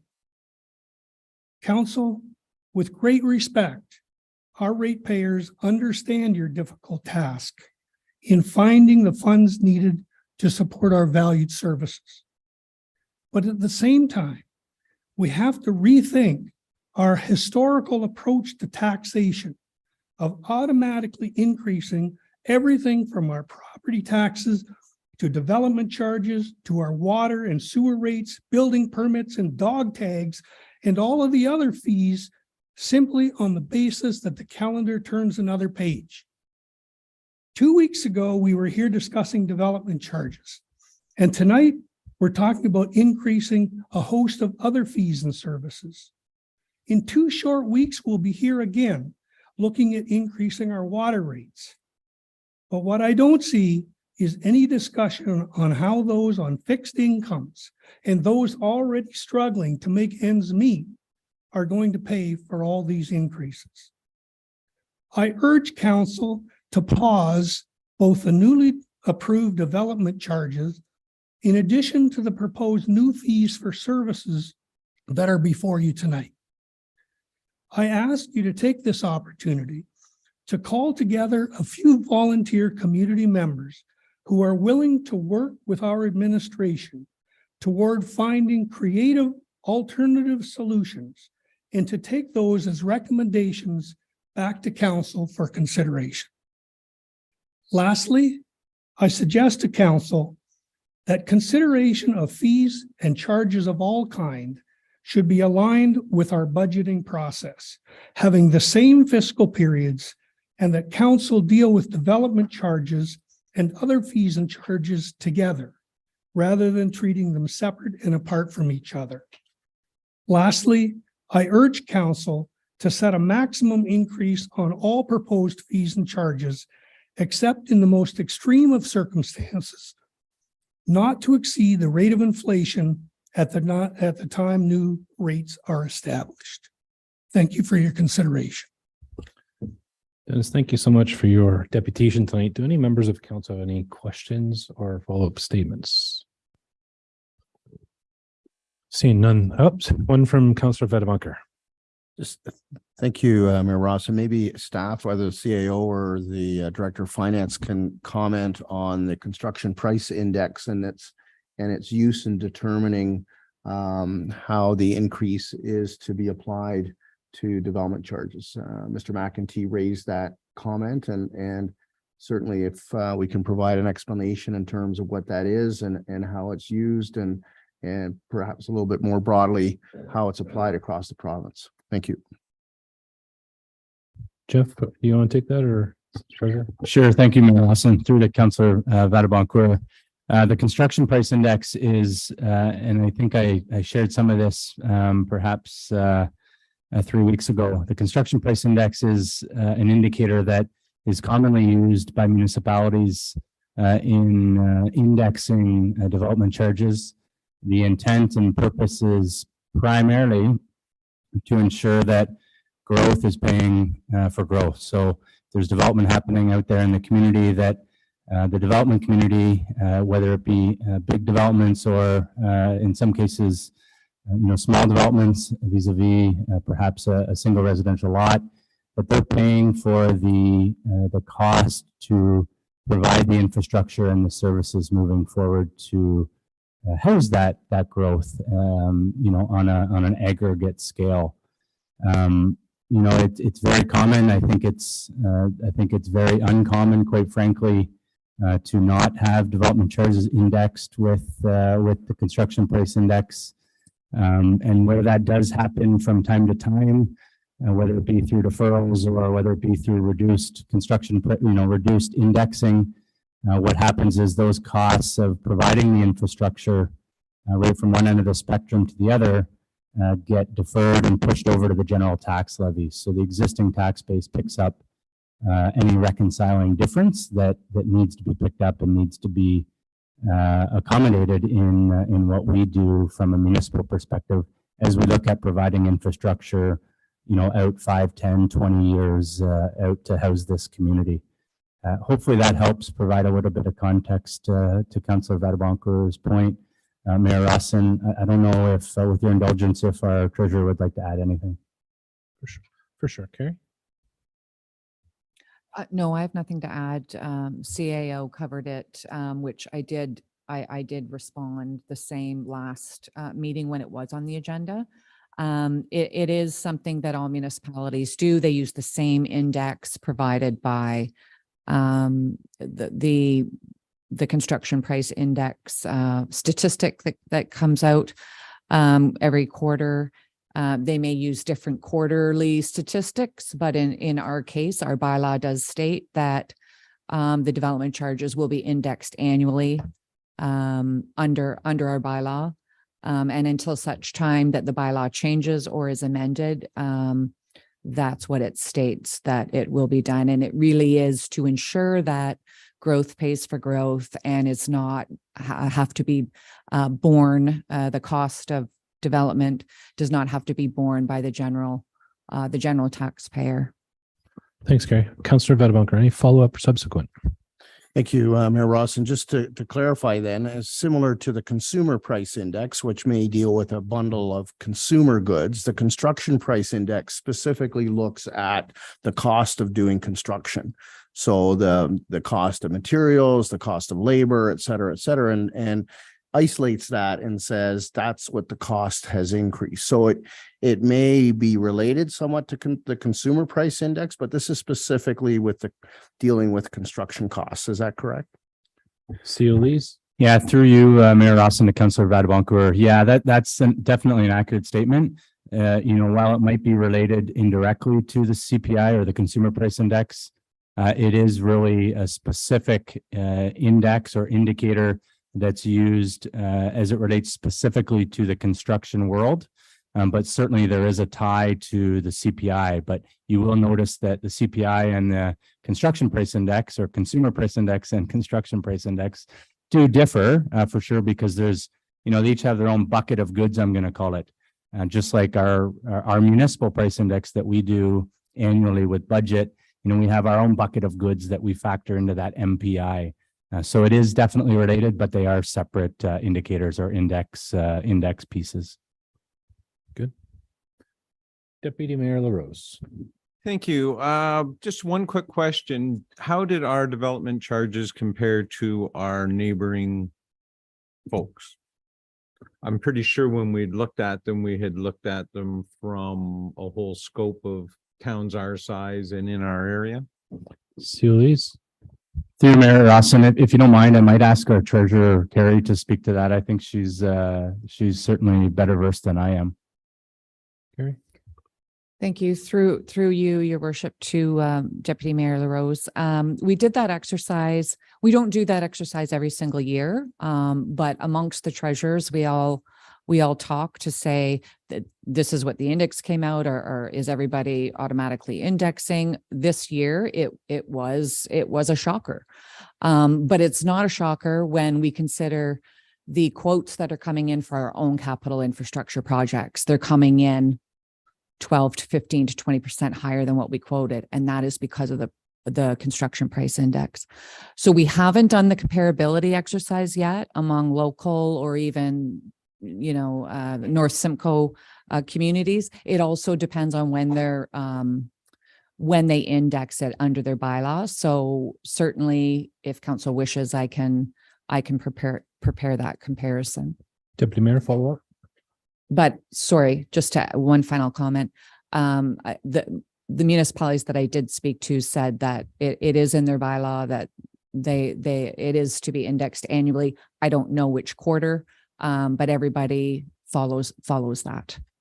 Thank you, Carrie. Any other member have any other follow-up questions on this item? Mr. McEntee, I want to thank you for your deputation tonight, and I'm sure council will deliberate that when we get to that part of the agenda. Thank you. Moving on, we're on 5A, which is our consent agenda under our Finance and Corporate Services section. We have none. Moving on to 5B, matters for consideration, number 1. And I just want to identify a declaration of pecuniary interest by myself and Councillor Marchand. And with councillor's indulgence, what I think we can do is parse out one aspect of that, which is the ICE subsidy for Penetang minor hockey, and there's 3 other user groups inside there. So if we could parse that piece out, we'll turn the chair over to the deputy mayor when the time is right. Otherwise, we can continue with the conversation. Is members of council good with that? Okay. So 5B1 is fees and charges bylaw annual update. And Kelly, you've got that. Myself and Councillor Marshall have had that declaration. It's recommended that the proposed amendments to the fees and charges be approved and that the new fees and charges take effect January 1st, 2023. And finally, that staff be directed to bring forward the necessary bylaw for council approval. So we'll get a mover to get this on the floor. Moved by the Deputy Mayor, seconded by Councillor LaRue, and we'll open up for discussion. Councillor Vadabunker. Thank you, Mayor Ross. And perhaps we could get a brief presentation from our Director of Finance about the fees, how they are established, comparators, et cetera, the process that the municipality goes through to establish its rates and fees. Thank you. Thank you. Carrie? Yes, so this is an annual exercise that that we undertake, and typically we would present in November for ratification in December for the fee schedule or for the bylaw to be amended effective January 1. The fee schedule itself is broken down into divisions and departments. And each senior manager works on the fee schedule to review the current fees and charges in place. We also do use and compare other North Simcoe municipality fees and charges bylaws as comparator groups. And in other cases, it would be more than North Simcoe comparators when we're looking at comparator rates, for example, the wharf in terms of our dockage rates. We might compare it to other local marinas as well as other municipalities as well. So every senior manager does work on their section of the fees and charges schedule. And again, like I said, are they in line with other municipal comparators? Also, to ensure that the cost of providing those programs and services are covered, so that the users of those programs and services are paying for it. And again, not the entire general population of taxpayers. So what we're presenting before you this evening is the consolidated changes presented to me through each of the departments after management has reviewed it. Thank you, Carrie. Councillor Vadabunker, did you want to speak to this first? Or just to identify the staff update? Yeah, that's fine. I'll speak a little bit later. Thank you. Okay. Any other members want to identify this or have any items to discuss? See you, Elise. Thank you, Mayor Austin. I just wanted to piggyback off what our Director of Finance said, if you don't mind. Really, this isn't an exact science when we look at preparing our user fees and charges. Lots of factors go into the proposed changes, and really it's our professional staff that are looking at the cost of doing business and the cost of offering and providing those services to the community. Our goal ultimately, and it's always, it's been the goal of the municipality, and certainly council has supported it in all the years previously, is to keep pay for service items off the general tax base. So ensuring that the end users pay for the specific services that they receive. So certainly, there's other approaches that council could entertain, but it would require a fundamental and philosophical change in straying away from the status quo, which is really, ensuring that those are receiving specific services are paying for those services and not pushing those services onto the general tax base for the broader community to pay for. Thank you, Mayor Austin. I just wanted to provide that additional context. Thank you, CEO Elise. Any members have any other comments, questions on this item? Councillor Marshall. So just as per the bylaw, so we review them on an annualized basis. Were they reviewed and was there increases in our last fiscal year? I'll turn to, the question is, was there a fee increase last year when this was evaluated?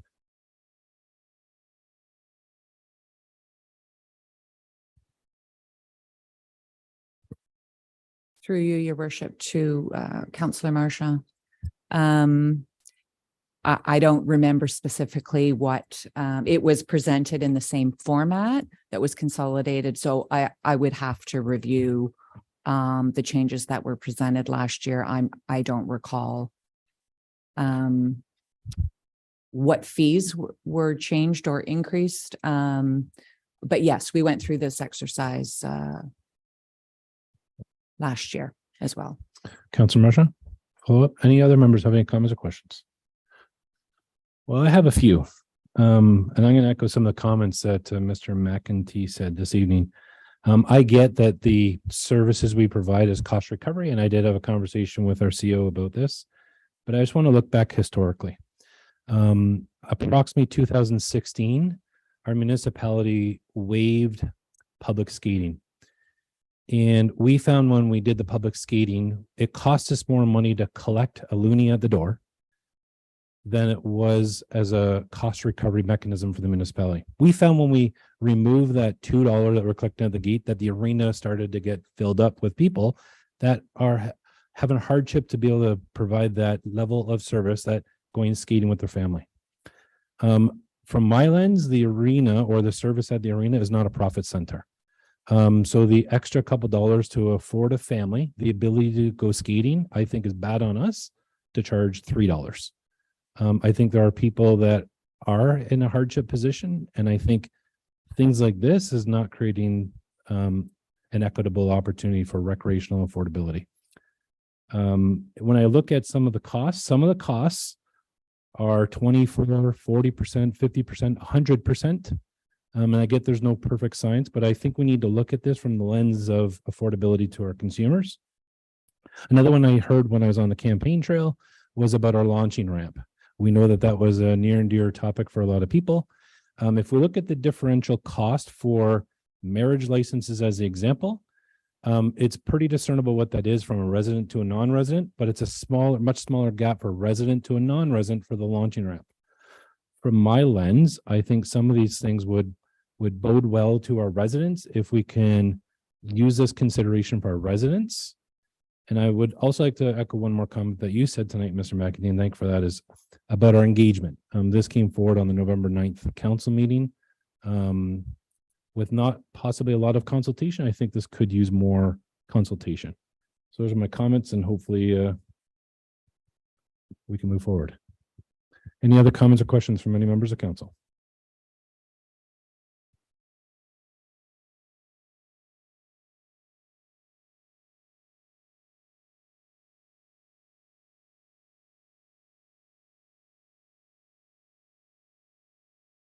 Deputy Mayor.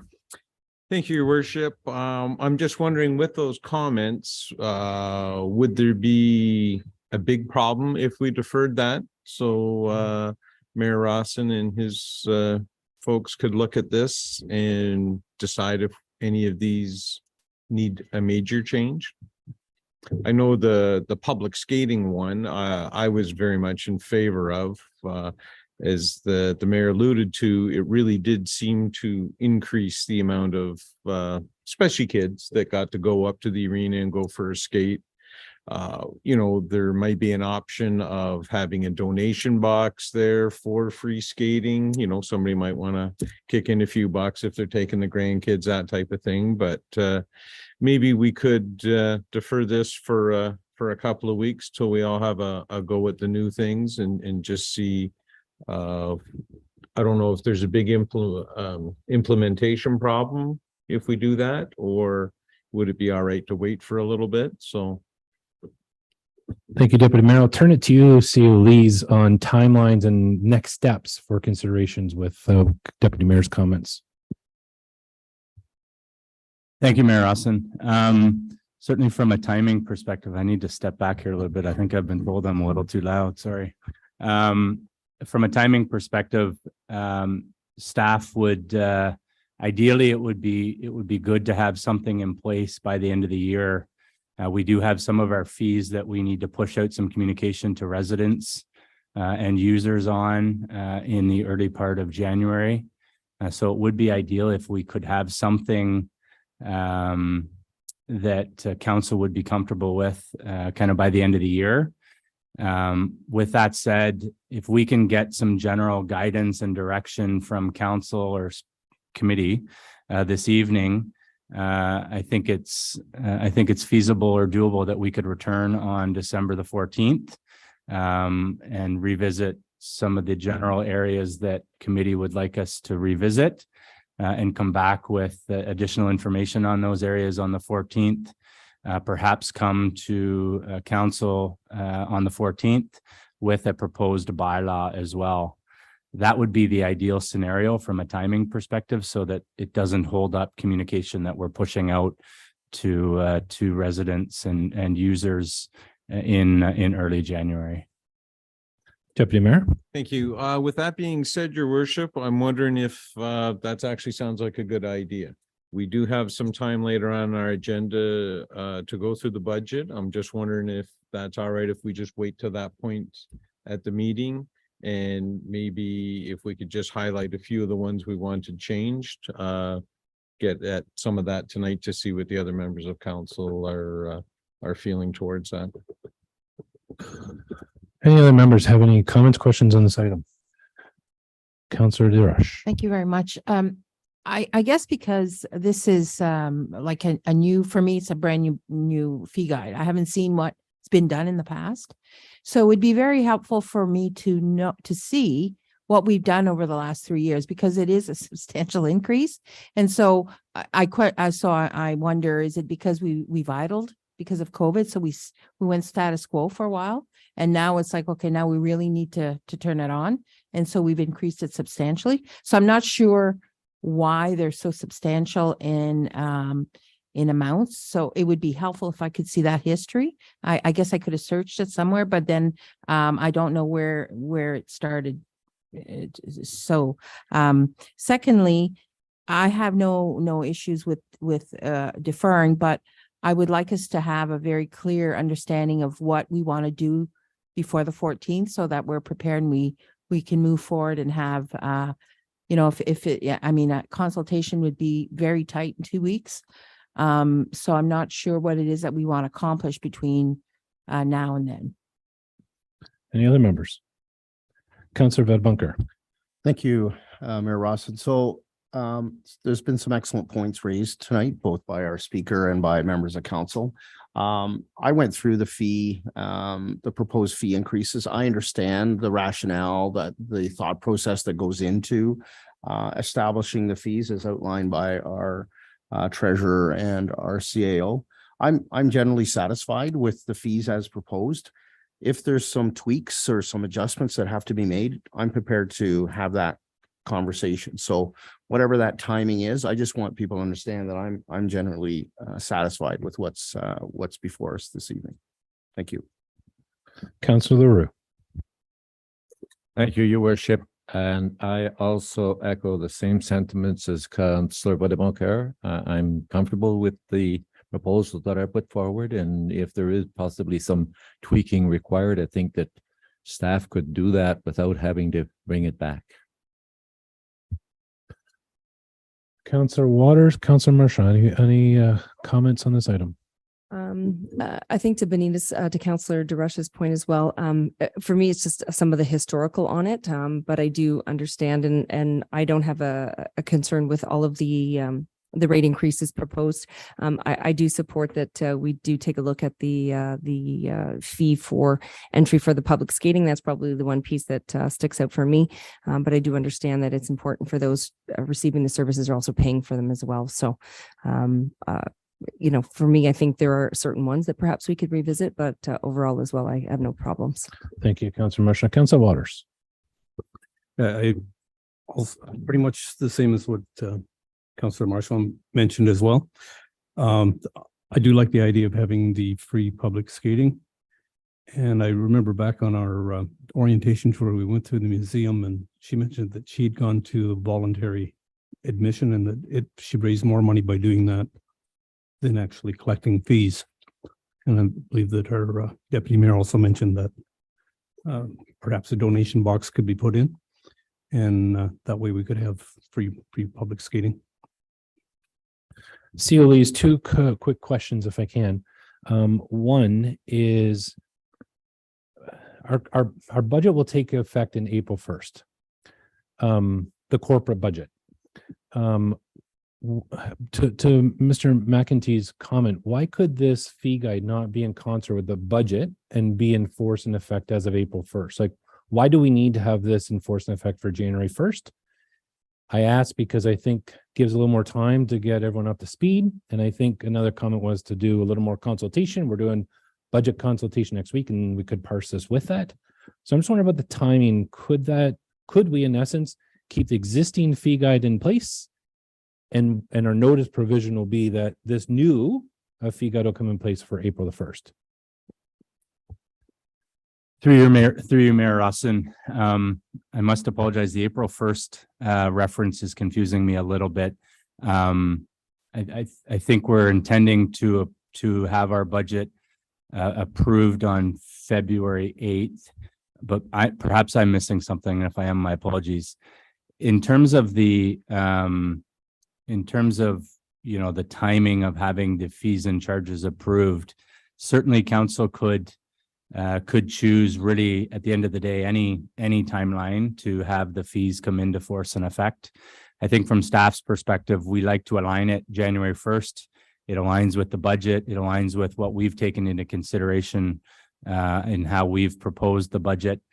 The other thing I would say is that there are some fees, and I can't tell you right now that there's what that specific number of them are, but there definitely are some that are tied to communicating with residents. And I'll use the launch ramp as an example.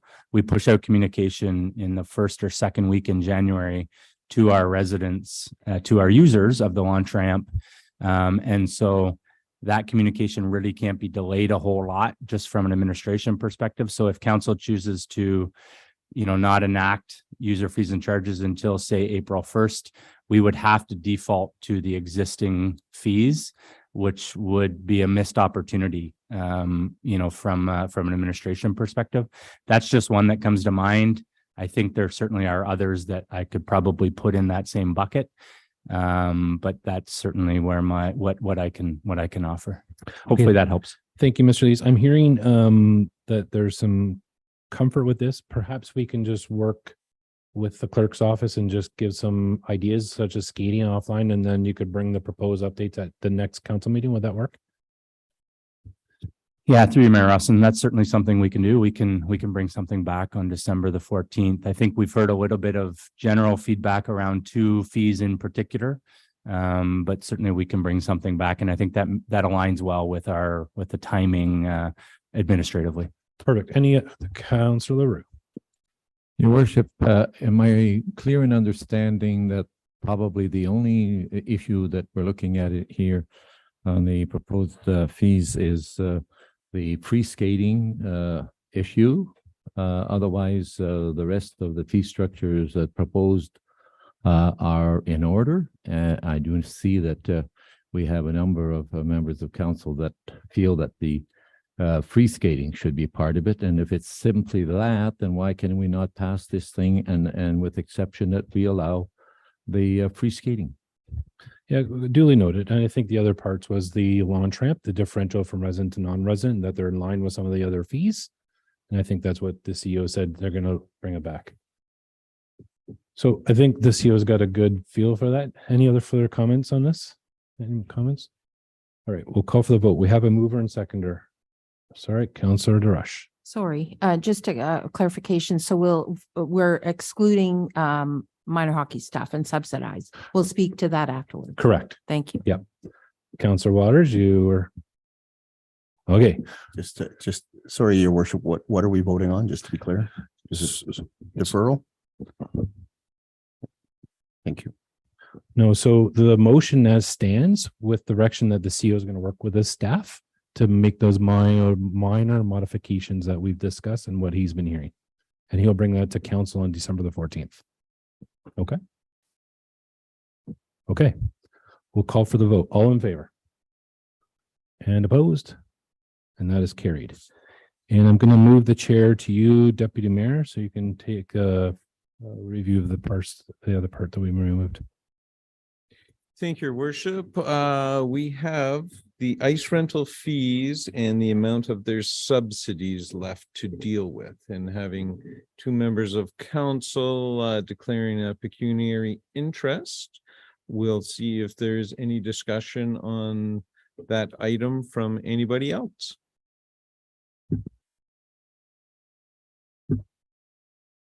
Councillor Drush. Thank you so much. It's actually more of a comment.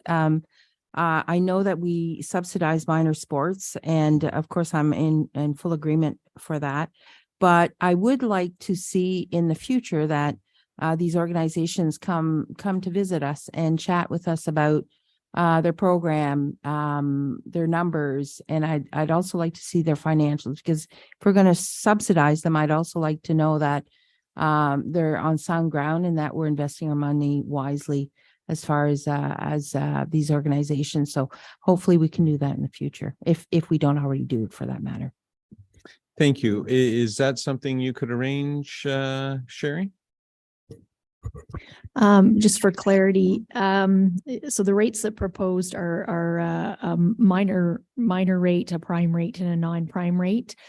So Councillor Drush is suggesting that we obtain financial information from the groups that receive the minor rate and include that back in a report to council. Do I have that correct? And not, yes, it's for the minor sports that we subsidize effectively. It's just the figure skating, girls hockey, and minor hockey. And it's not, I think it would be wise on their part to share that information, because they're good stories. They offer excellent programming, and they receive subsidies because they do such a great job, and we want to continue to support them. But that being said, I think that as keepers of the purse, we need to also know that we're investing wisely, and that everything is aligned and sound. So, and again, I'd also like to know what the rates are. Well, how many players do they have? Those kinds of stats, so that we know where we are with these groups, and where they were and where they're going. Thank you. Thank you very much. Is there any other questions? Is the committee of interest, did you guys want to vote on this now, or did you want this to be part of the deferral? I would suggest we would vote on it now, if everybody's comfortable with that. Councillor Vadaboncourt. Thank you, Mr. Deputy Mayor. I just have a question with respect to the ice season as described in the schedule. So it indicates that the ice season runs from August 1st to July 31st. And my recollection typically is that the ice comes out of the arena around Easter or just before Easter, depending on how the Kings do in the playoffs. And then ball hockey starts right after that. So it's just curious in terms of that. Thank you. Through your worship to Councillor Vadaboncourt, it does say rates run August to July. It's in there to specify that the rates don't reflect the calendar year, January to December. So that there's no misconception that the rates change halfway through the ice season. It's just to reflect that the season runs from the beginning of when the kids or folks hit the ice and leagues start until the end of the season. We can change that to reflect generally when the ice goes in. It's just to make that differentiation. Is that sufficient? Thank you. So with that, I will look for a mover and a seconder to accept this part of the fee schedule. Moved by Councillor Vadaboncourt, seconded by Councillor Drush. All in favor? And that is carried. With that, it's back to you, Your Worship. Thank you, Deputy Mayor. And we're moving right on to 5B number 2, which is the 2023 Community Capital Grant Requests. Financial 2022-30. Prior to read the motion, COLs, was any member speaking to this, or are we just going by the report inside the agenda? Through you, Mayor Rawson, certainly I think our Director of Finance Treasurer would be prepared to speak to it if committee would like. But otherwise, she would certainly be available for any questions that committee has. Okay. So we had lots of requests for funding to the municipality. There was 2 requests on this number 2. One was for a community capital grant from Georgian Bay General Hospital Foundation and Sistema Huronia Music Academy.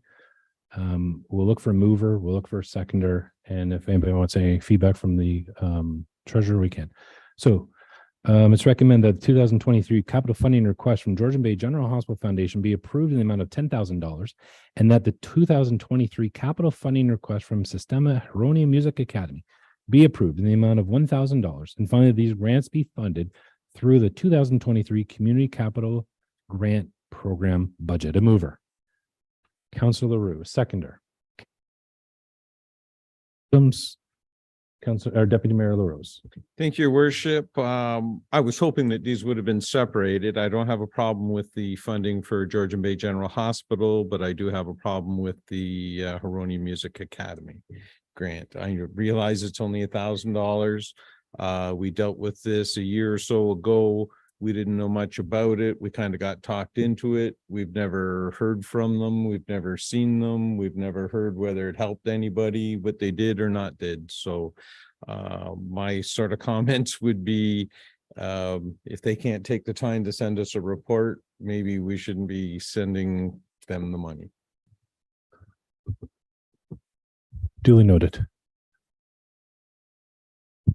Thank you, Your Worship. I do recall having dealt with this in the past, and I think there was some reports brought back to us. I wonder if our treasurer can clarify this for us.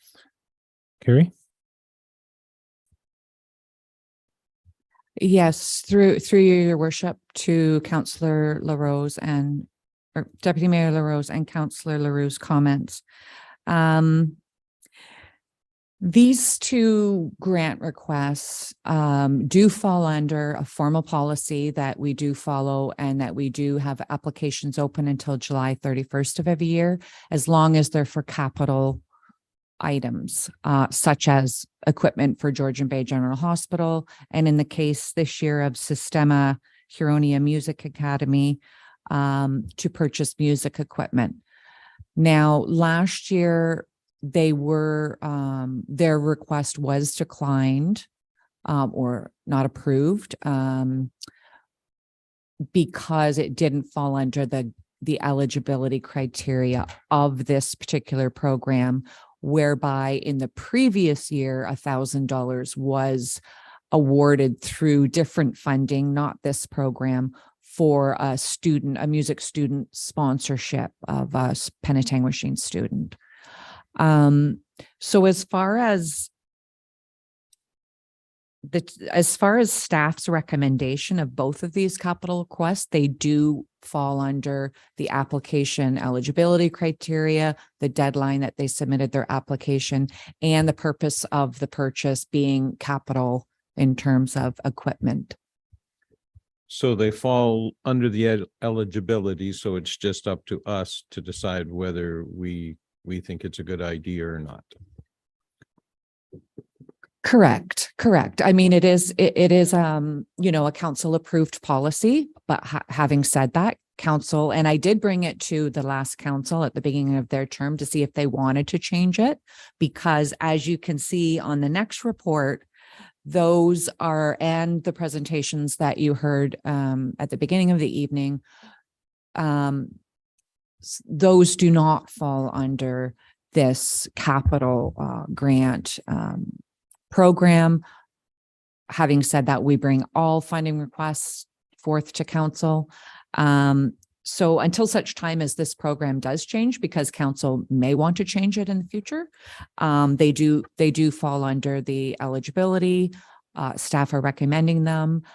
It does fall under the funding that's available under this capital grant program, but ultimately, yes, decision is council's. Thank you, Carrie. Councilor LaRue. Thank you, Your Worship. I actually did move this, and I am certainly prepared to support both. Any other members have any further comments or questions on this? Sorry.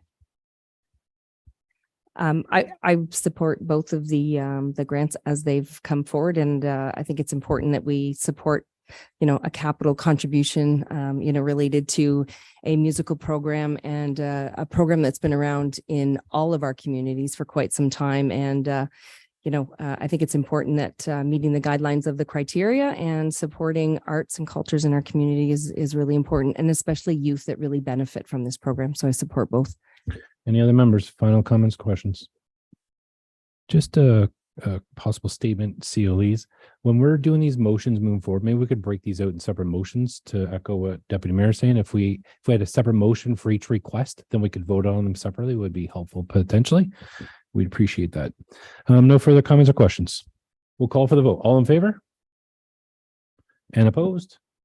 And that is carried. Moving on to 5B3 is 2023 boards, committees, and other organizations financial requests, financial 2022-31. I'm going to turn to Carrie or Jeff. Is someone going to introduce, or do you want to go? I recommend we'll go through each one individually and talk it out. But Carrie, what's your recommended path? Thank you, Your Worship. Just to do a quick overview of this report, and it follows up the presentations for the 2023 budget request that you heard earlier this evening. There is one additional request in there that did send their regrets. The Penetanguishene Garden Club wanted to take an opportunity to congratulate you and meet you. It is a group that we do contribute or have contributed in the past $1,000 for them to do some volunteer planting and purchasing of flowers and gardening in our the cenotaph in Memorial Park. In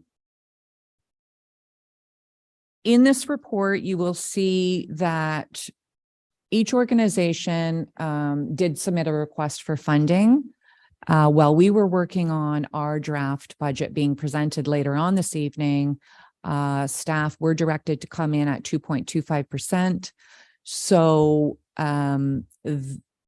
this report does detail or identify what the organization's request is compared to what is currently in our budget. And the difference obviously would need to be approved by this committee, and what source of funding and whether it be taxation that would impact through the 23 budget process that we're kicking off a little bit later this evening. So, I mean, other than that, if there's any questions about any of them, or if you want me to review them briefly, but I think you've heard them basically tonight. Thank you. Thanks, Gary. And I'm going to look to you, Jeff, and Kelly and Stacy, just to keep things clean and organized. Are we okay with go each request? And we'll look at every request and then we'll do it all as one motion at the end. Is that reasonable and fair from a documentation standpoint? Yeah, through your worship, I think that's reasonable for sure, and makes a lot of sense just from an organization perspective. Okay, Council, let's look at our first request before us tonight on this item, and that is our public library. We had the deputation presented by us tonight by the Penetanguishene Library. You see the request. So let's talk that out and look for a mover and second on the library separate, and any adjustment to that. Councillor LaRue. Well, I was going to make comments, but I will also move it. That's okay, comment away. Well, I guess it's actually a question to our treasurer. What we're looking at here in the request is that they want to bring 2 part staff employees onto full staff. What is the bottom line dollar involved in this?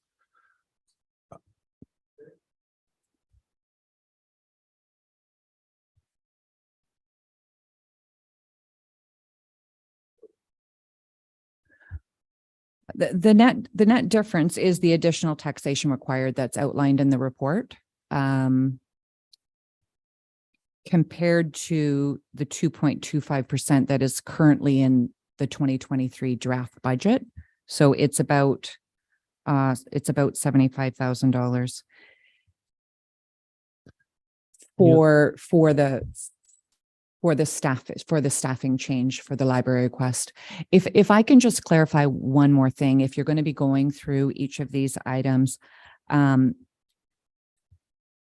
it's not really to, if you can clarify that if you're going to be voting on each item, whether it just move forward to the next budget draft, because obviously none of this is approved until budget is approved. So it's for me to change the budget during the next draft. Correct. Thank you. Yep. Councilor, any further comments on that question? Let's just go around, just make it easy and coordinate for a second. Councilor Marchand. I have no concerns. I think, the work that's been done and the potential revenue that the changes that the library has proposed based on our most recent tour. I think these are feasible in terms of really being able to continue to sustain the library, just the increased volume in terms of those who are registered using it and the amount of programming that has also been outlined. I support the recommendation. Councilor Vadabonker. Thank you, Worship. I'm going to second the motion that Councilor Roux moved. So I'm in support as well. I fully understand the library's request, having been part of the library board for the last 4 years. And I thought the presentation was a good presentation. It outlined very clearly the rationale behind the request. I'll echo Councilor Marchand's comment. So I'm supportive of this as well. Thank you. Deputy Mayor. Thank you, Worship. This is the one that I will not be supporting. I find it to be a bit excessive coming out of COVID. I really didn't see the difference between spending another $75,000 or $80,000 to rent out a room every now and then for a couple $100. Didn't seem to me that we were going to get our bang for the buck. Councilor DeRush. I'm good to move forward with this. Thank you. Councilor Waters. I was a little confused when we did go to the library, when they were talking about finishing off their basement so that they would have a meeting room for one, perhaps 2 events a year. It seems like they're asking for a lot of money for that. I just can't see that they're going to be giving us value back. Thank you, Councilor Waters. Carrie, quick question for you. I think you said at the beginning, these requests are not part of the budget that's been presented. Staff was tasked with the challenge of coming up with a 2.25% budget, and what's been presented tonight, which we'll get into in a little bit, does not include these requests we're talking about right now. Is that true? That's correct. So any decision made on this report to move it into the budget process will increase the taxation of where we are this evening, which obviously I haven't done my overview yet on the next report, but we're at 2.25% as directed. Yeah. I have a problem with this one. When our staff worked hard at a 2.25% and the library's coming out at 18.1% increase. I got an issue with that. I think they could have worked harder at coming back with a 2.25% increase like everyone else worked hard to do.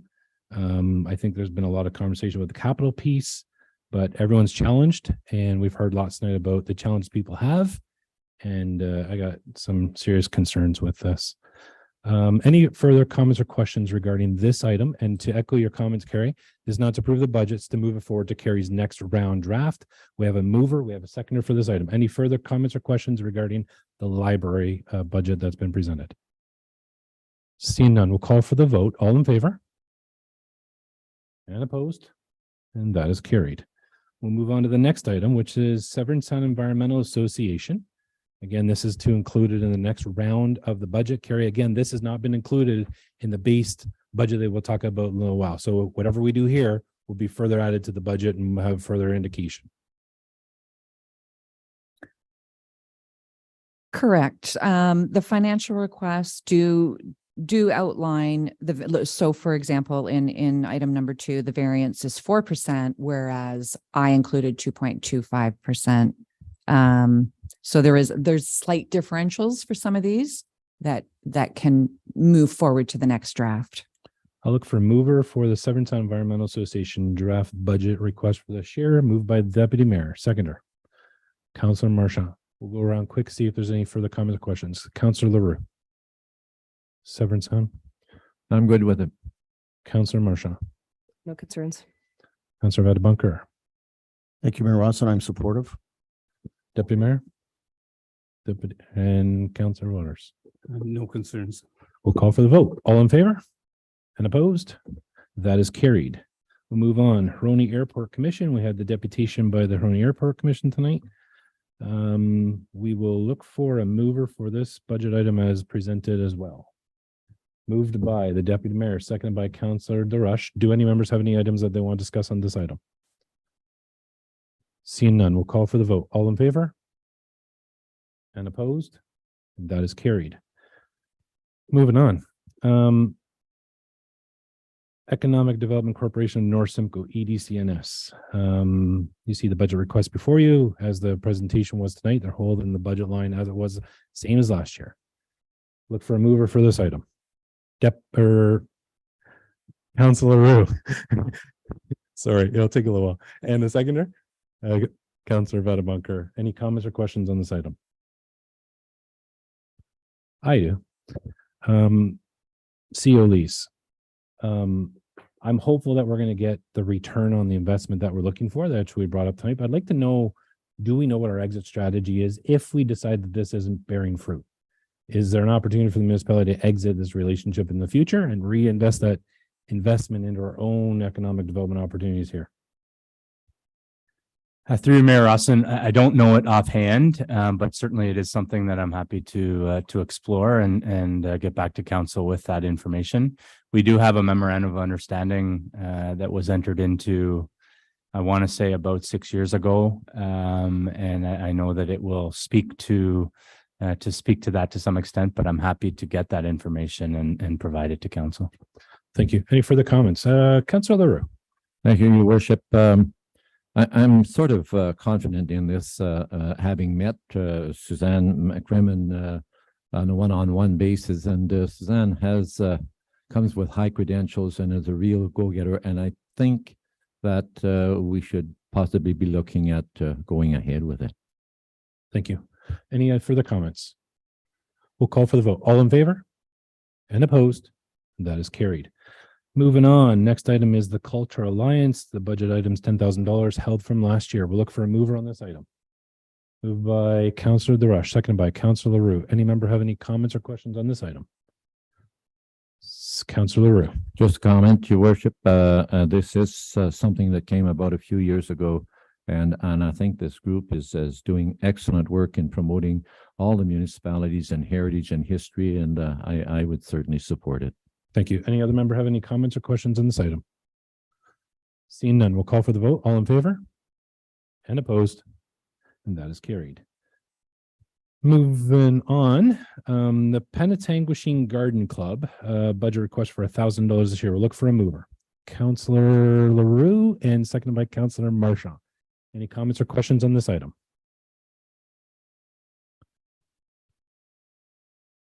Seeing none, we'll call for the vote. All in favor?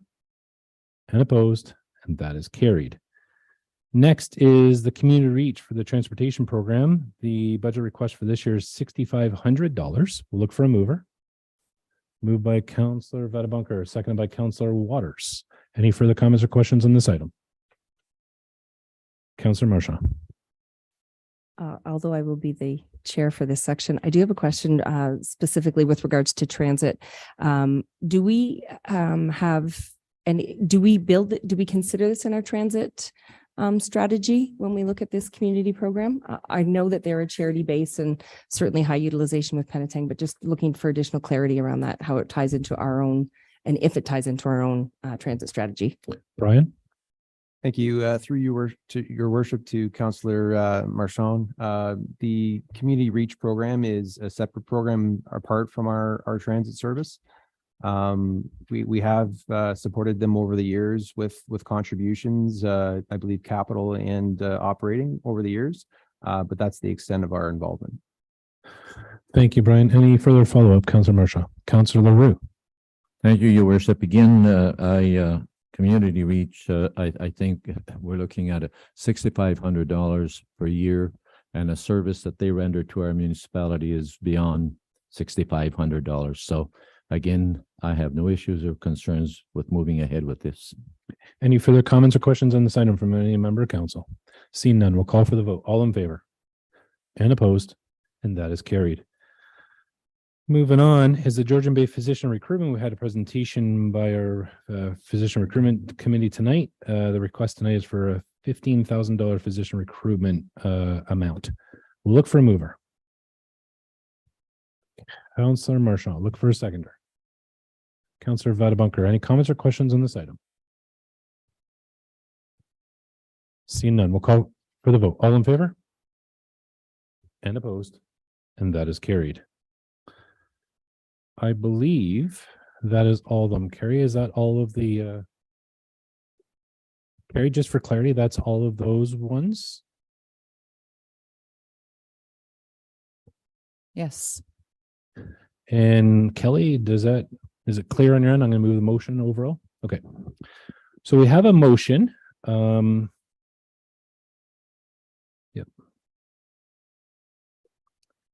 So we have a motion that the 2023 boards, committees, and other organizational financial requests and related documents be received for information discussion that we discussed, that staff amend the budget as directed and present the draft number 3 at the next special committee of the whole budget meeting on December the 21st, 2022. I need a mover. Moved by Councillor, second by Councillor Marchand. Any further discussion?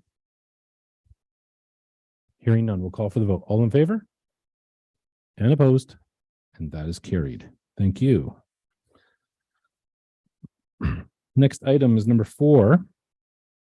The Harbor Master Road Patroller RCS 2022-24.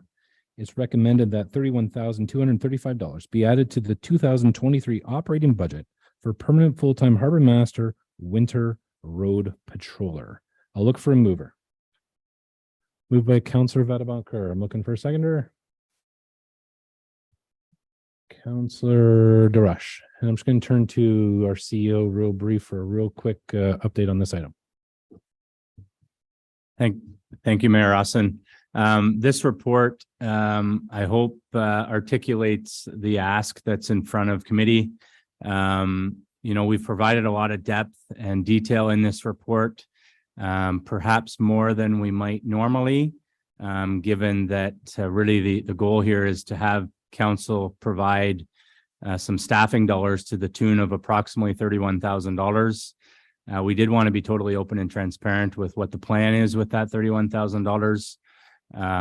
We've we have an opportunity where our current harbor master position will be vacant and we will be in recruitment mode. And that was a big loss for the organization. We see this as an opportunity to make the position a little bit more enticing from a recruitment perspective. It does carry some dollars from a couple aspects. One, benefits, additional full-time benefits, health benefits that would be attributed to a full-time role, as well as some additional statutory deductions. And lastly, currently it's not, the makeup is not the equivalent of one full-time equivalent. It might be 0.4, 0.45, and maybe 0.4, 0.45. So part of the ask is to extend the season a little bit with the harbor master, just to be better prepared at the beginning of the season, as well as better closing at the end. So that's a lot of information that I realize I've just shared. But we did want to be open and transparent with the ask, with the intent that council hopefully will support this. It's tough to find bodies. Recruitment the war on talent is a real thing. And we feel this is a good solution to get sustainable service delivery in 2 departments that we otherwise have to recruit for almost every season. So that's in a nutshell what it is, Mayor Rossin. Thank you, Lees. Do any members of council, any comments or questions regarding this item? Councillor Mershaw. This resource would fall under the umbrella of Public Works, and would it be a bargaining unit position? Is there any conflicts there? Lees. Thank you through you, Mayor Rossin, to Councillor Marchand.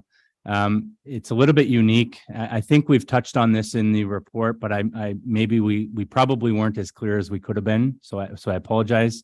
But it actually is something that we would need to have some discussion with the union about. We currently have 2 unions, and as it stands currently, the road patroller position is in one union and the harbor master position is in another union. So those details are things that we would need to sort out administratively, but certainly something we're very cognizant of, and we want to maintain good labor relations with our unions. Councillor Mershaw, follow up? No. Councillor Vadabunker. Thank you, Mayor Rossin. Excellent report. It was really interesting to read, and it follows along the lines of what our neighbor to the east already has in place. And I think there are going to be efficiencies that are going to be gained by having one full-time position and some continuity in this role, dealing with the wharf, dealing with the launching ramp, and then also the winter patrol. So I'm supportive of this. I think there's a good opportunity here to have somebody in place that's going to have a real vested interest in the town dock and in the ramp. And I see some real benefit to the municipality going forward. Thank you. Thank you, Councillor Vadabunker. Any further members? Deputy Mayor. Thank you, Your Worship. I kind of feel the opposite. I think we would be very hard pressed to find a skill set that would allow someone to be down at the dock all summer during the day, boat, sun, water. And then the other half of your job is going out at 2 o'clock in the morning to make sure that there's too much slush and snow on the road and I need to make a call to Public Works. So I really don't see over the years, the skill set that's required to look after the dock is very different from a road patroller and vice versa. So for us to add another, I believe it was around $30,000 to make it harder to find a person that's going to be able to do both. I've never seen that we had a problem with the system as it runs now, which works well and saves us $30,000. Any other members of council have further comments or questions? We'll call for the vote. All in favor? And opposed? And that is carried. Now the fun. Number 5 is our 2023 budget, draft number 2. What I'm suggesting, there's lots of information in here. Carrie and Jeff, if we're good, I was thinking we'll go through section by section operating, then we'll circle back and do capital. Does that work? So we'll turn it over to you, Carrie. Maybe we can start with, well, whoever you want, T&E or Councillor Vadabunker. Thank you, Mayor Rossin. May I suggest a 5-minute recess just to stretch our leg for a bit? For sure. Let's take 7. Okay. Yeah. Thank you. We'll recess.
All right, we're going to call us back to order.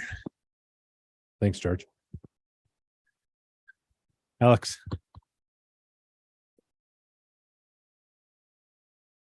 Thank you. Thank you, Councillor Vadaboncoeur, for the bio break, the bio break reminders. That was well done. Number 5, B5 is our 2023 budget draft number 2, department verbal presentation. So Carrie, we'll turn it to you if we can go through departmental operating budgets, and then when we're done, we'll proceed to capital, and we'll turn it over to you. Thank you, Your Worship. I will do a quick summary of the draft budget before you. And then I will turn it over to each of the senior managers to briefly highlight their operating, after which point we will certainly have plenty of opportunity for questions and comments.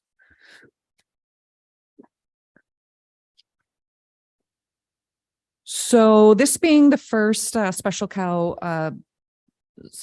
of the whole budget meeting of the 3 that we have scheduled, we have presented this evening what we're calling draft 2. And in hindsight, I regret calling it draft 2 because it confused a lot of people in terms of draft 1 was prepared internally by management. And then we fine-tuned it down to draft number 2 being presented at the first special committee of the whole budget meeting. So we like to show the work that we've already done to date. So under draft 1, the initial the initial budget that was presented individually to finance to consolidate came up with an increase of $593,000 or 5.1% tax increase. So that was our starting point, and we have worked on it since receiving the first draft from departments in the end of July. So we've been working on it August, September, October to bring you this budget that we've refined and reduced down to what we were directed to do back in June, which was bring forward 2.25%. I might also mention that we do an informal municipal price index calculation every year in the spring. And I think Councillor Vadaboncoeur was speaking to it a little bit earlier. So we talk about consumer price index and the basket of goods that affects every homeowner in terms of their annual costs. Municipal price index, we've adjusted it somewhat to reflect what municipal costs really are and what's in our basket, and is impacted by inflation every year, which is quite different than consumers or homeowners. So we did that exercise as we do every year back in the spring, and the municipal price index was estimated at 3%. Knowing that we did have another year in our transition with policing costs and the loss of the CNCC recovery, we did include direction that the 3%, we would bring it down to 2.25% with the assistance of our tax stabilization reserve. So we have done that to get it down to 2.25% for this draft. Just to briefly break it down, 1.65% is related to our operating budget. 0.43% is related to our capital investment in our roads and other infrastructure, core infrastructure. And 0.17% is related to the policing tax levy impact.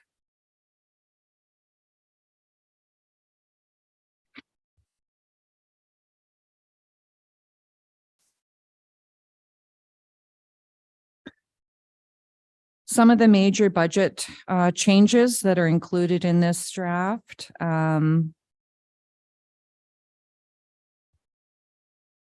Relates to similarly, every year we are looking at Increased costs related to salaries, wages, remuneration, and benefits. Obviously, we have collective bargaining agreements and employee association agreements.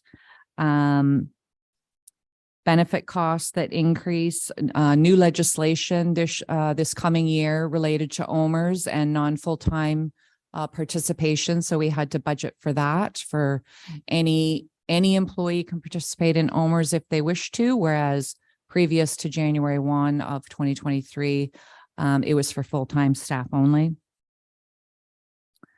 We do have new debt repayment in this draft of the budget, or in 2023, beginning for the Dunlop Street property, of about $57,000. Insurance, we haven't received our renewal proposal yet. The current estimated increase of 10% is currently in this draft, an increase of about $52,000. There's an increase related to the preventative roads maintenance program. So that's increasing our capital investment into our roads of $50,000, increasing public works program, I believe, from $450,000 currently to $500,000 next year. Transit, obviously, which we subcontract to the town of Midland, there's an increase of almost $44,000.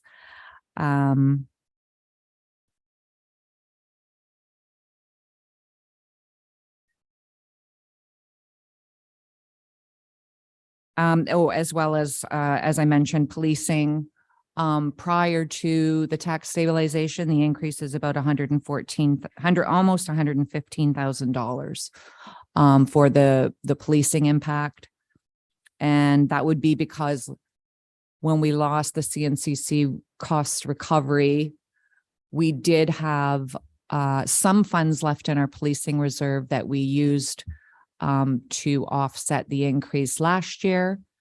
And we knew that we would have to do that again or reduce the transfer to offset the impact this year so that the impact was minimized over multiple years.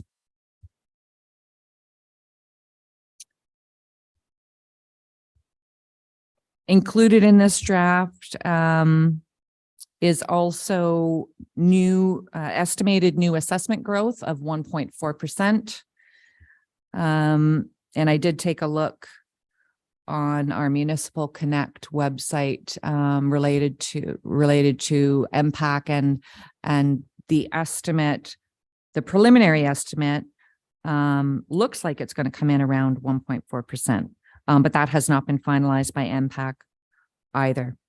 So as I mentioned, the overall potential increase in this draft being presented tonight is just over $263,000 or 2.25%, which in terms of impact on a tax bill, based on $100,000 of current value assessment, is about $23.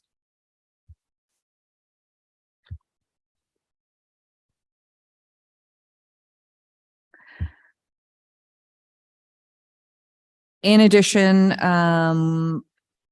the financial requests that we just reviewed, and I will bring forward during the next draft, and the staffing request, they are listed on page 208 of my report, and that's a total of about $128,000.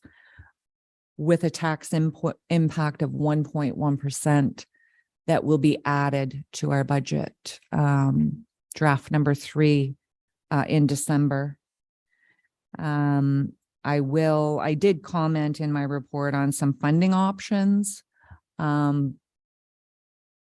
So I will, we could make those decisions this evening, or I could just present the options again in December in my next report. That's it for the overview. Attachment 2 to my report is a summary of the budget by section. But I won't go over it because you also have the information by section in detail. But if anybody has any questions on it, I'd be happy to take any questions. The capital plan, the 10-year capital plan is attachment. So Carrie, we'll get into the capital after if we can. Maybe we'll just deal with operating. I'm just identifying that my report has these attachments. I'm not going over them. And following those attachments, the capital funding summary is there in terms of how do we fund our 10-year capital plan. And then we're into the sections. So in your binder under T&E, unless there's any high level budget questions, I'll pass it over to our Director of Public Works. And maybe Brian, before you go, we'll just turn it over to Jeff. Jeff, if you can just go over organization over from the operating lines, and we'll turn over to Brian Vertini. Thank you, Mayor Rossin. I want to touch on just a couple of things and just reiterate a couple of things that our Director of Finance has touched on. And I'm going to start with current state, and then I'm going to talk a little bit about future state. I think we all know that we're coming, post-pandemic, lots of challenging economic times for all sectors. And certainly that's a common theme in the municipal world and the municipal sector. Lots of regulatory changes of which you're going to see some impacts in the current draft budget in front of you this evening. Some specifically supply chain issues as well as labor market, not only hiring our own resources, but also through contractors. We're seeing double-digit and in some cases triple-digit increases in capital projects alone. So some pretty substantial impacts financially. Resources continue to be high in demand, both financially as well as physically across all departments here at the municipality. So we have there's never been a bigger emphasis on retention and certainly recruitment when it's necessary if we've got voids that we have to fill.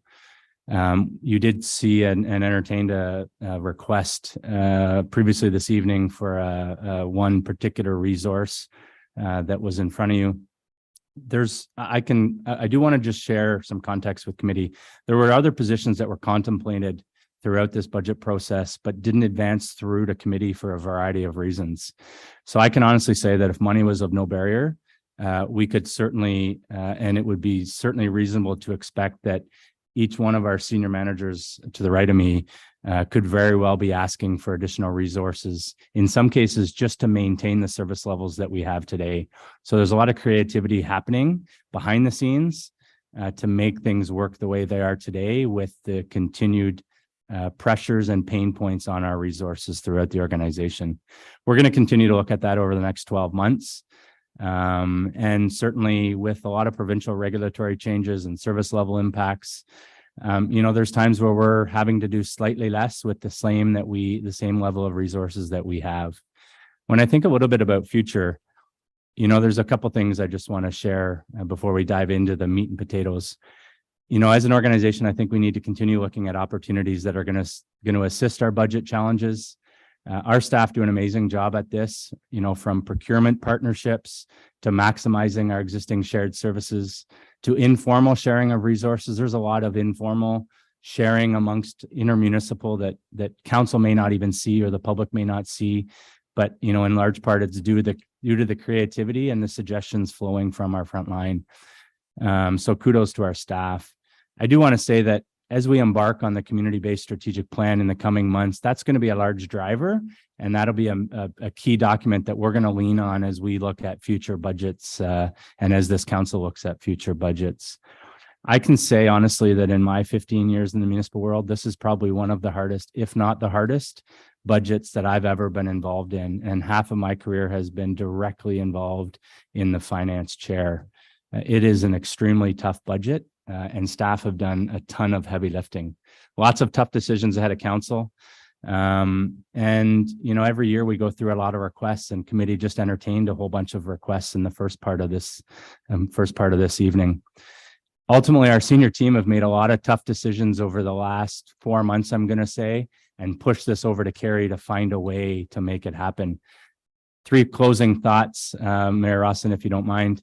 I think there's a couple things we need to continue to do, advocating for our fair share of funding.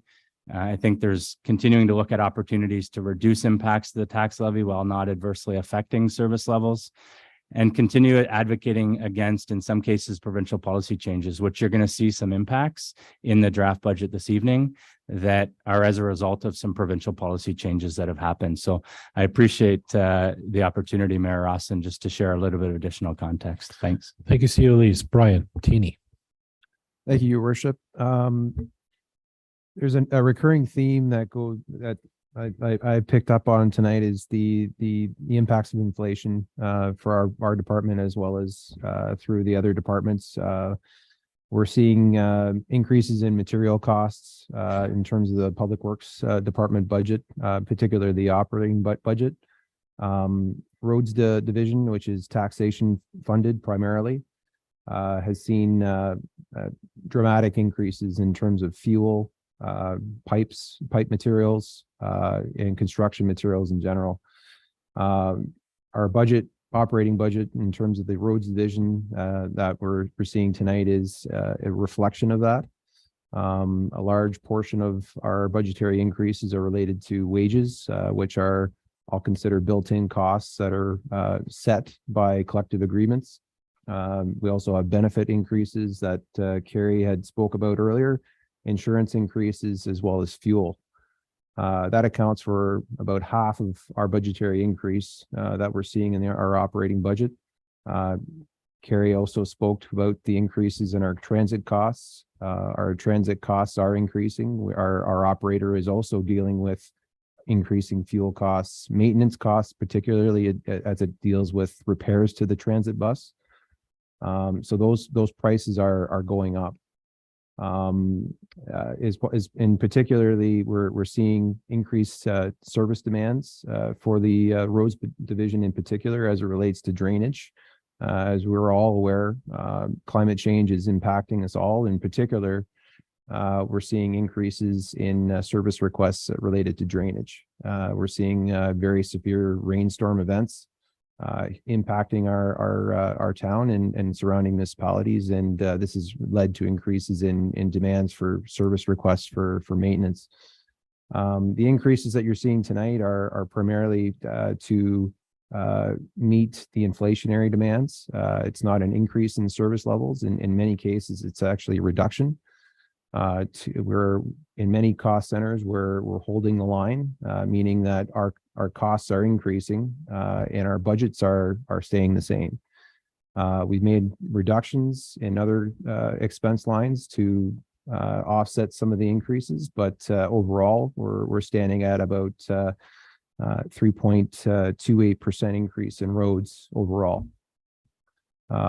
Water and wastewater divisions are self-funding, so they're utility rate funded based on water and wastewater utility rates. It's a similar process. They're dealing with impacts associated with the pandemic, increased wait times, material price increases. Is the same across the board. We're making increases and decreases where we have to, and to make sure that we're staying within our revenue projections for both the water and wastewater divisions. The CAO did speak about the staffing resource crunch that we're dealing with. I couldn't agree more. We're dealing with retention issues. We're dealing with staff resource issues as well in the Public Works Department related to increased service requests from the public. And that's just reactionary requests. And I'm not even getting into the maintenance that we're doing on a preventative maintenance basis. So overall, it's the operating budget for the entire Public Works Department has felt the crunch of the pandemic, of operating under the last 2 years, and we're seeing the inflationary increases particularly hit our operating budget. Thank you, Ryan. Any members of council have any questions for Brian or Jeff regarding the operating budget for 2023 Transportation Environmental Services? Councillor Vadabonker. Thank you, Mayor Rawson. Just referring to the budget pertaining to trees and weeds. In 2022, we had a budget of 133,000, approximately 133,000, and we're proposing in 2023 a substantial decrease to about 42,000. And I see that the major reduction is in overhead. And I'm just wondering, what does that pertain to? And I'm going to talk a little bit about this in the context of parks as well, because I'm concerned about the trees component of this. And I just want to understand what this reduction is all about.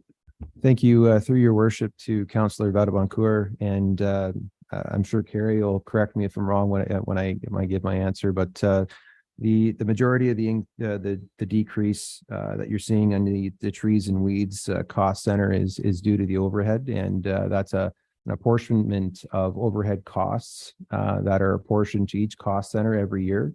So, for example, in this particular cost center, it's shown a reduction, but those same costs will be allocated to a different cost center based on overhead wages. And it can differ from year to year based on where our if I can kind of illustrate the wages pie that we have in public works. The various cost centers take various wedges out of that pie, and it can vary from year to year, and that's why you're seeing the decrease there. And I'll look to Carrie to see if I've interpreted that correctly. No, I think I understand the point. That was the largest decrease, but in material and supplies, there is a $10,000 decrease there as well. And that was, again, going back to the trees and the component of planting trees within our municipality. Yeah. And through you, your worship, to Councillor Vadaboncourt, we did do a reduction this year of approximately $10,000 from the previous year's budget. Again, as I referenced before, it does go up and down in terms of the amount of trees that we do have to trim and remove, and it's largely based on public inquiries and inspections that we do on our own, and it can vary from year to year, but last year it came in slightly under, so we again, looking at the budgetary crunch and where to allocate dollars, that was one where we could reduce. Thank you. I have a question on another area. It has to do with gravel road maintenance, which is on the next page. And there we're seeing a substantial reduction as well, from a budget of 40,000 to 22, and in materials and supplies, 25,000 to 15,000. And traveling some of the rural roads in Tay Point, that I've seen the condition of some of those roads, and recognize that the grader's got to get out there and do its thing, but it's an ongoing maintenance issue, and I'm a little concerned about seeing the reduction here, given the condition of some of our gravel roads that are out in the Tay Point area. And I just, if you wouldn't mind just commenting about whether we'll be able to maintain our service levels given this reduction in the proposed budget for gravel road maintenance. Through your worship, to Councillor Vadaboncourt, we did review this with our road supervisor, and with the approximately 2.4 kilometers of our approximately 8 kilometers of gravel roads that we have in town being converted this past summer season to surface treatment in the Wozniak, Polish Avenue, MacArthur, Coffee Lane area, to surface treatment. So he felt it could be done to reduce the budget that amount. Again, it's not something that it was an ideal situation, but looking for budgetary dollars to reduce and increase in other areas, that was one that we thought we could do. Thank you, your worship. That does make sense, in the sense that we will not be maintaining those gravel roads. So it's just that those dollars that are remaining will be focused on the remaining gravel roads that the municipality has, if I understand correctly. That's correct. Thank you. Any other member have any questions regarding transportation environmental services for Brian? Okay, we'll move to planning. Andrea. Thank you very much, Your Worship and members of council. I'm happy to provide some insights onto the planning and development operating budget proposed for 2023. I think there used to be a predecessor of mine who had some lovely graphs able to share with you showing the planning and development department's budget. As you can see from Carrie's attachment, this department operating increases are calculated at just over 1.1% of the overall tax impact. So you've heard me say in the past that this department has seen substantial pressures in growth and development over the past couple of years. And this has resulted in increased demand on services. So at a very high level, here are some of the changes for each of the sections or divisions of the planning and development department. CAO Lee's mentioned impacts as a result of legislative changes. Under the planning department, one of the big changes will be impacting our revenues as respect to planning application fees. So Bill 109 will come into effect as of January 1st, 2023, in which the municipality will have to refund fees for site plan applications and zoning amendment applications if decisions aren't made in a timely manner.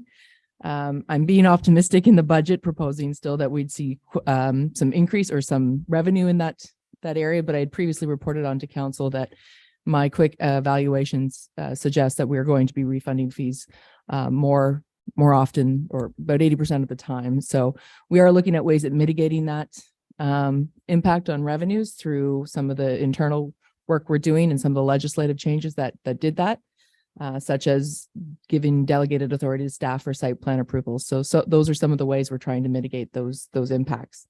The large driver of impacts to the planning department is around staff benefits. And so it's a increase that in the planning department that is seen. From a bylaw perspective, our Provincial Offences Act court revenues are still also being impacted as courts try to get back up to the level that they were before. So that is a reduction in revenues from the bylaw department. And also you'll see that some minor changes with respect to waging in the bylaw department with new staff. The building department is funded through a different mechanism than taxation completely. And so we just note that there is some contract expenses with respect to that building services agreement with the town of Midland as a result of renegotiation of that agreement. And that was one of the main drivers with that operating expense. So generally, the year-over-year increases in P&D have been fairly minor, largely resulting from legislative changes and out of our control. I would like to commend staff in the planning department that we've been working with the resources that we've been given. We've moved to modernize how we provide customer service through online building permits, for example, and payment. And so we're really looking forward to being able to provide the continued excellent customer service that we do in P&D.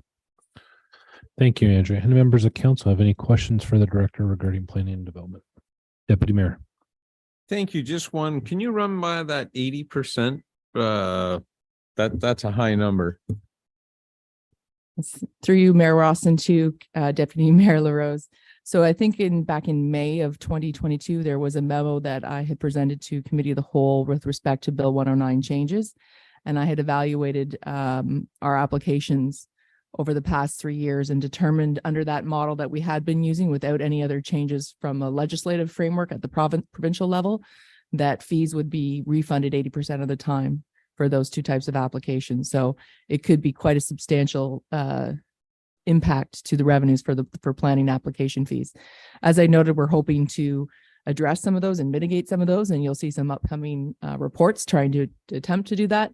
But I can definitely, if you look back to that May either council or Committee of the Whole agenda, there was a memo there that analyzed the refund of fees and how they would be refunded based on timeframes and the clock that the province has now established. Follow up. Any other member have any comments or questions for planning? Councillor Vedabunker. Thank you, Mayor Ross. And just with respect to municipal law enforcement and where we have property cleanup costs, and this I would imagine would be related to property standard complaints and whatnot, and we have costs associated with that. And that may be tipping fees or having to hire a contractor to clean up a property, which we will collect back eventually. And I noticed there's a revenue for that as well. And the revenue matches what the property cleanup cost is. And I was just wondering if the department could look at trying to build in some of the staff costs to administer this program. So in fact, the revenues should be higher than what the costs are as indicated, because there's staff time to administer this program that should be built into whatever costs we try to recover in a property standards matter. I'll answer that because we prepare the invoices to recover the property standards costs. There is actually an administration fee related to that property standards bylaw. It is just not on that. It is not coded on that same revenue line. So it would be under, I don't have it in front of me, but it would be under another municipal bylaw revenue line. Thank you.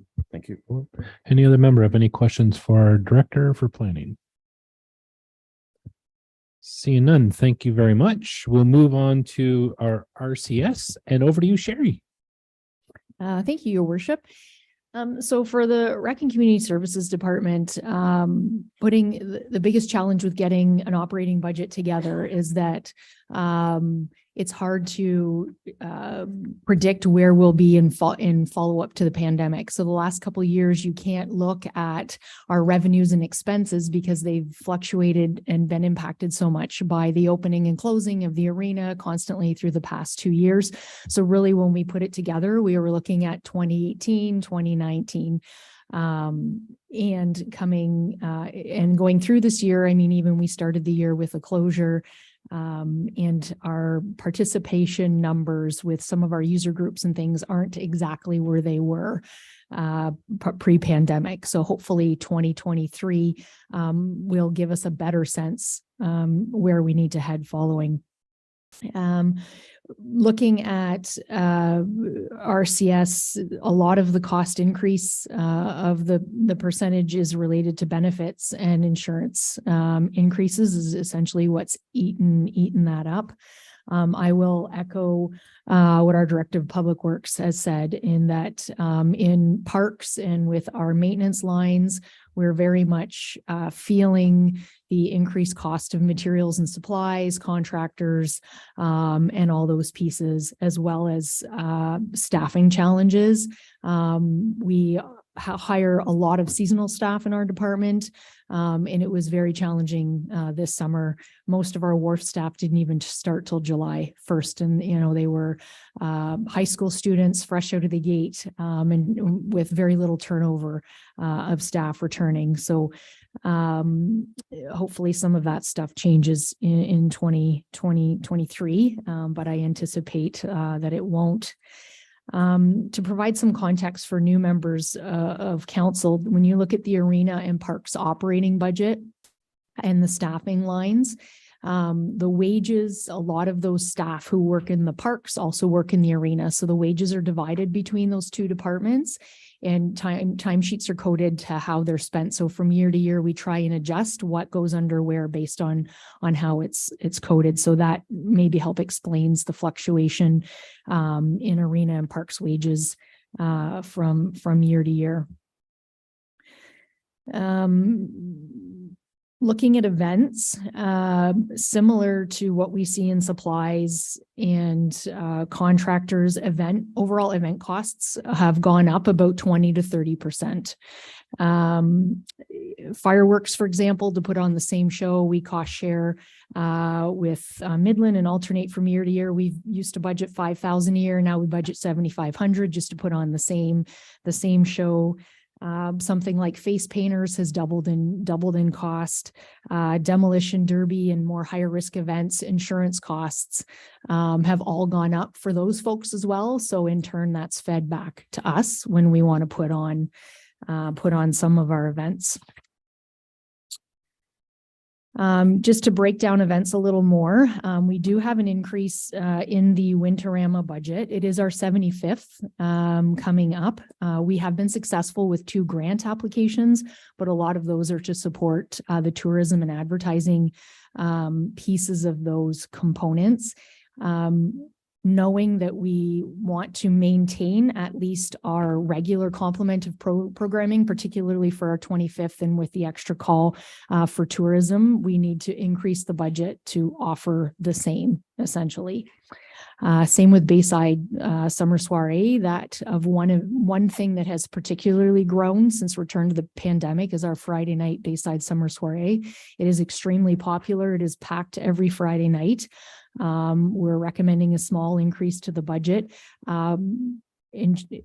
to help entertainers with insurance costs that they now need to carry, as well as offset a sponsorship that we had from Enbridge that's no longer available. Some compromise that we've made, we have decreased the All Things Canadian budget to achieve some savings in the events lines.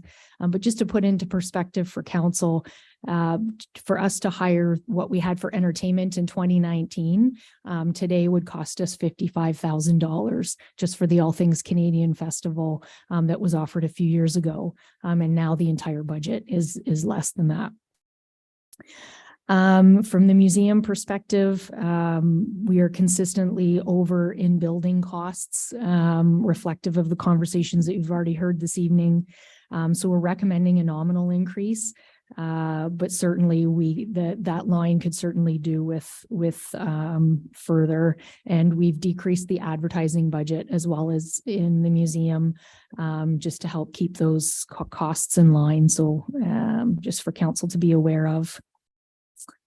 And with respect to the wharf, so that's one of our rate supported budgets. We have noticed some increase revenues in parking and commercial dockage with the reintroduction of a boat tour operator. So we've reflected those in the budget.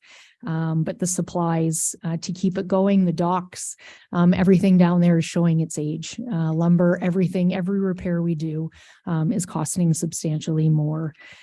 So it's costing more. And I think that is my high level summary, and I'm happy to take any questions. Members of council, any members of council, any comments or questions for Sherry for recreation? Councillor Vadabunker. Thank you, Mayor Rawson. Under the parks budget, parks contracted services, we've had some expenditures in that particular account.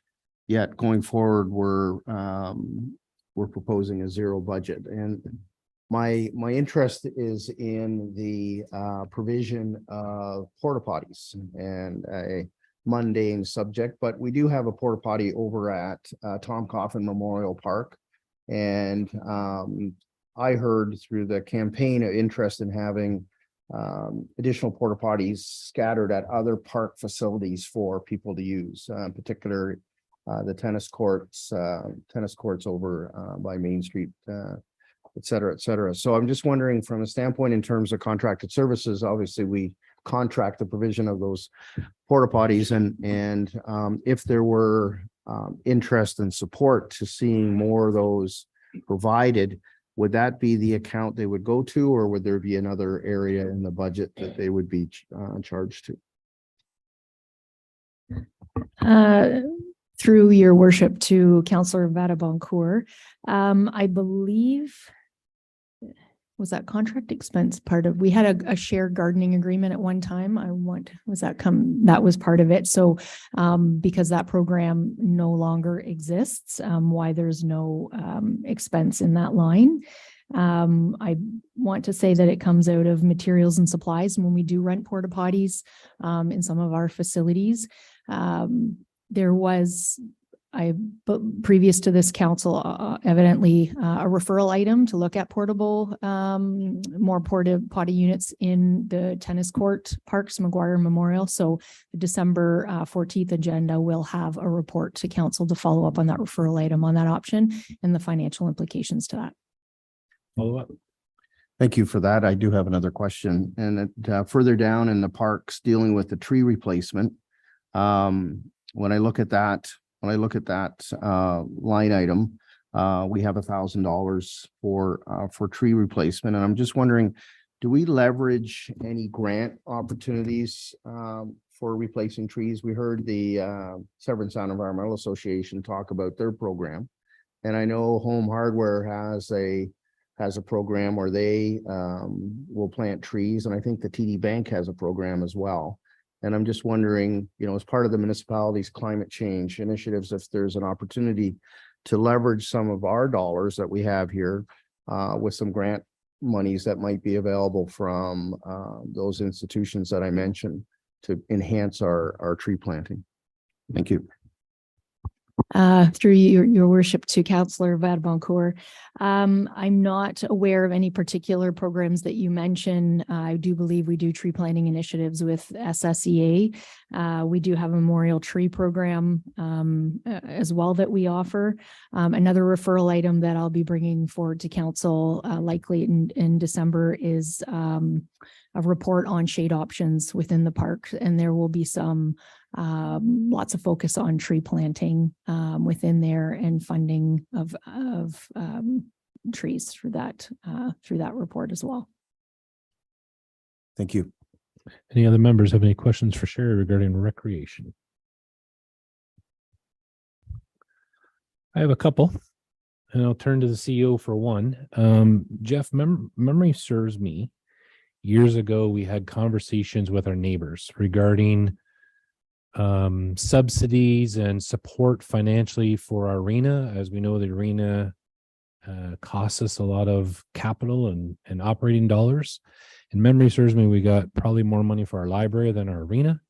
And I'm wondering if we've had further conversations with our neighbors and what can we do to advance this if we're not getting what's due to us. So where are we with that, and what can we do as a municipality to help advance that? Through to you, Mayor Rossin. This conversation is an ongoing discussion. You are absolutely correct. This has been a discussion that has been discussed for some time now. I can say that approximately 6 months ago, there was a collaborative meeting with the 5 municipalities, so the 4 in North Simcoe, as well as our friends in Springwater, to talk about recreation centers, utilization, funding. And so kind of without getting into too many weeds, I have since followed up with my counterparts. I will certainly commit to committee of the whole and council to continue to hopefully advance this discussion with our friends. I will keep council updated on how those discussions go. I think, and I'm certainly open to if there's direction from council in an alternative way. But I think other priorities, when I look at the large group, I think other priorities have kind of been shifted to the front burner, if I can say that.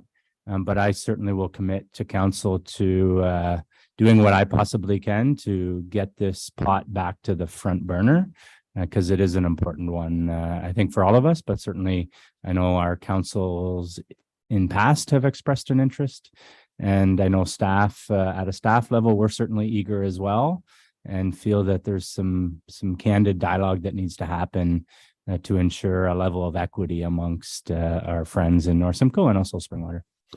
I appreciate that. And from my lens, I would say, yeah, bring the front burner and turn the burner up high, because this has been a long conversation. We need to advance this conversation.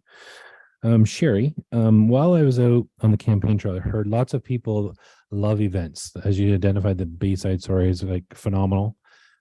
I think from my lens, we could do all we can to bring people and do the best we can. So when you say we did the best we can, what I'd like to hear is, can we do more? Like, I think Winterama, you said it's our 75th. Let's make it the best. If we think about the Butter Tart Festival, they went from nothing to a lot pretty quick, and King Street's jam-packed. We need to use that focus and make Penetanguishene that everyone's going to flock here for Winterama. And if that means that's going to be our signature event, then let's do that. So I guess my question to you is, I know it's going to take time. to build it back to where it is, but what do we need to do to make that the winning formula? Because we need to be going down that path. And I think this council has talked about that. We've all said on the sides that, we need to do all we can to give you the tools and ammunition, the funding to make that happen. I think there's lots of other ideas for other events, but we need to be making that a signature event. If I look back to several years ago, we had the Champlain event. That was another phenomenal event. I think we got to think about one or two of these signature events and put all of our efforts into that. So from your lens, is there more we need to do from the Winterama lens this year instead of just getting by? Thank you for that question, Mayor Rossin, and I think it's a good one. Certainly additional resources, financial resources will help. Where we are very much limited is we can only build the event as big as we have staffing resources and volunteers. Often that's what caps and stops us from doing more. Our community groups are great. Rotary's jumped on to help the parade, and Lions Club, everybody comes to do pieces. But we need boots and bodies on the ground in order to be able to implement a lot of those pieces. I'm happy to go back with the team and brainstorm and bring some suggestions forward to the next budget process to further define what it is that we would need if that's the way council would like us to go. Thank you. My other question probably to you, Cialise. I think we need to make another goal, and one that I've said publicly has been about Communities in Bloom. We need to be a Communities in Bloom champion. We got to say in 2025, Penetanguishene will be a champion. So I guess, Jeff, I know there's work to do, that staff need to do that, but if we look at our Good Ideas Fund, is that something that we can utilize after we've done some work and research? Do we need to look at increasing or increasing the amount of budget line for that after Sherry comes back?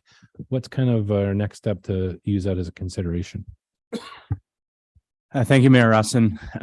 There's a couple ways we can go about it. One, we could, a budget is a budget. A budget is intended to, not be, 100% precise. So certainly one avenue we could pursue, and I'd want to have some discussion with staff before the next budget. But one avenue we could pursue is to, pick a number that we think might assist us in getting to that, if a goal of councils, for example, recognizing it's going to take some time, but could we throw a number at it in the next round of the budget, for example?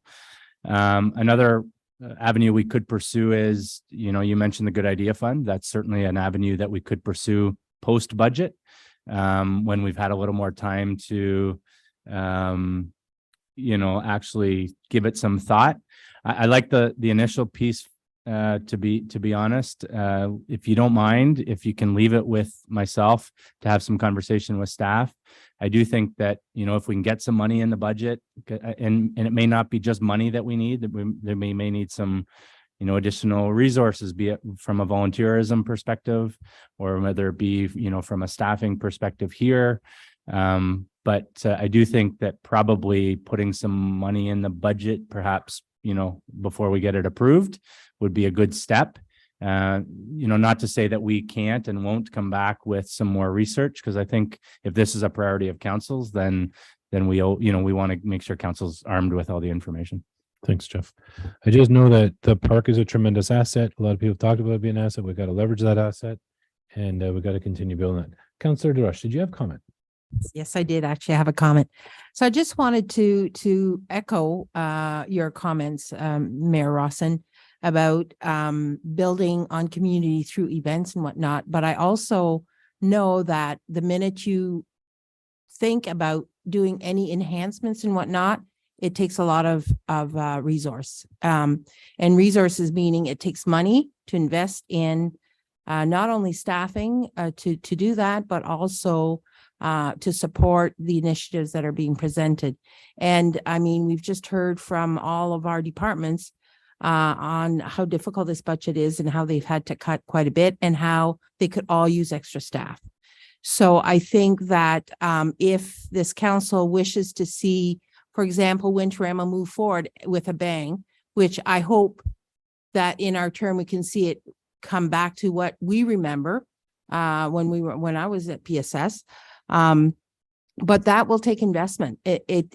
Our staff is strapped. They have no capacity to organize, to line up volunteers, to lift that event to the level that we want. I feel will take investment. And so if that's what we want as a council, then I think we're going to have to be creative in finding ways to either find monies through funding opportunities like Trillium or other grant opportunities, or we dedicate money through our budgets and get the ball rolling. And I don't know that we'll be successful this year at the 75th. That doesn't mean we can't hit it at the 76th or 77th. So that's the way I feel. And I certainly will hope that in the future, we do see infusion of funds in community development through our taxes possibly, or through chasing of grants. Thank you. Thank you. Any other member, any comments, questions regarding recreation? Thank you, Sherry. FCS, is that over to you, Jeff? Through Mayor Austin, I believe the fire chief is going to start, and then I believe it's going to be myself, and then Carrie will wrap it up. Thank you. Chief Ryan, possibly your last budget or one more I heard? Last budget. So just like everybody else has said, the fire department is facing, significant challenges and price of gas and the cost of materials and the cost of firefighting supplies and things like that.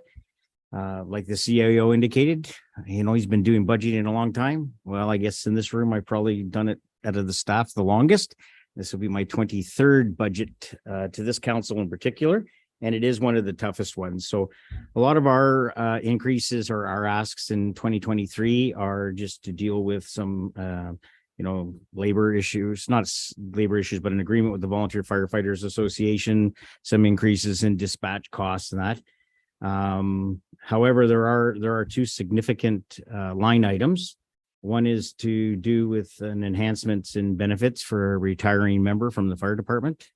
So that you'll see that in there. And then the other one you might notice is that there is a new line item that is called technical rescue standby. So years ago, the county of Simcoe and the member municipalities created a hazmat an agreement with the city of Barrie.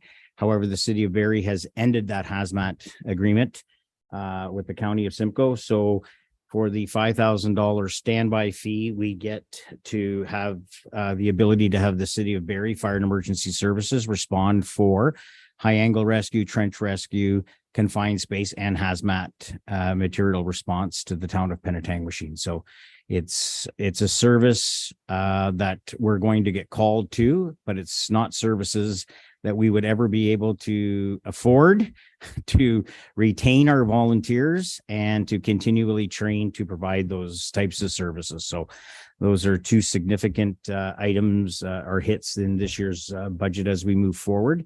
And I would certainly say to council that the technical rescue standby is one of those things we don't like to pay it, but it's going to be nice to pay when something or when the proverbial stuff hits the fan. So other than that, gas costs, maintenance costs, things like that have all impacted us the same as every other department that you've heard from tonight. And, we're going to continue with the shared fire chief arrangement with our neighbors for the town of Midland. And I think that kind of sums it up.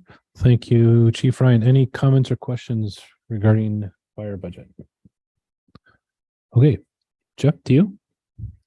Thank you, Mayor Austin. What I'm going to talk about is corporate services and the HR health and safety section.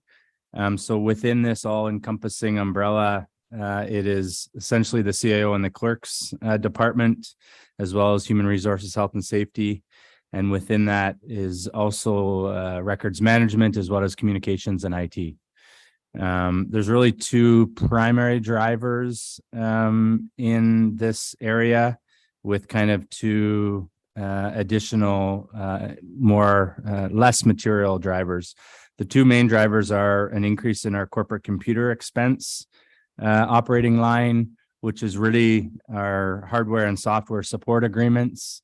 As we develop and embark on bringing more services online, it does require support and some software attached to that, as well as some hardware agreements as well. And, I can say that these, costs are not decreasing. We're seeing increases in these across the board. Another kind of main driver is in HR health and safety. So we're coming up to every 4 to 5 years, we have to do a compensation and pay equity review.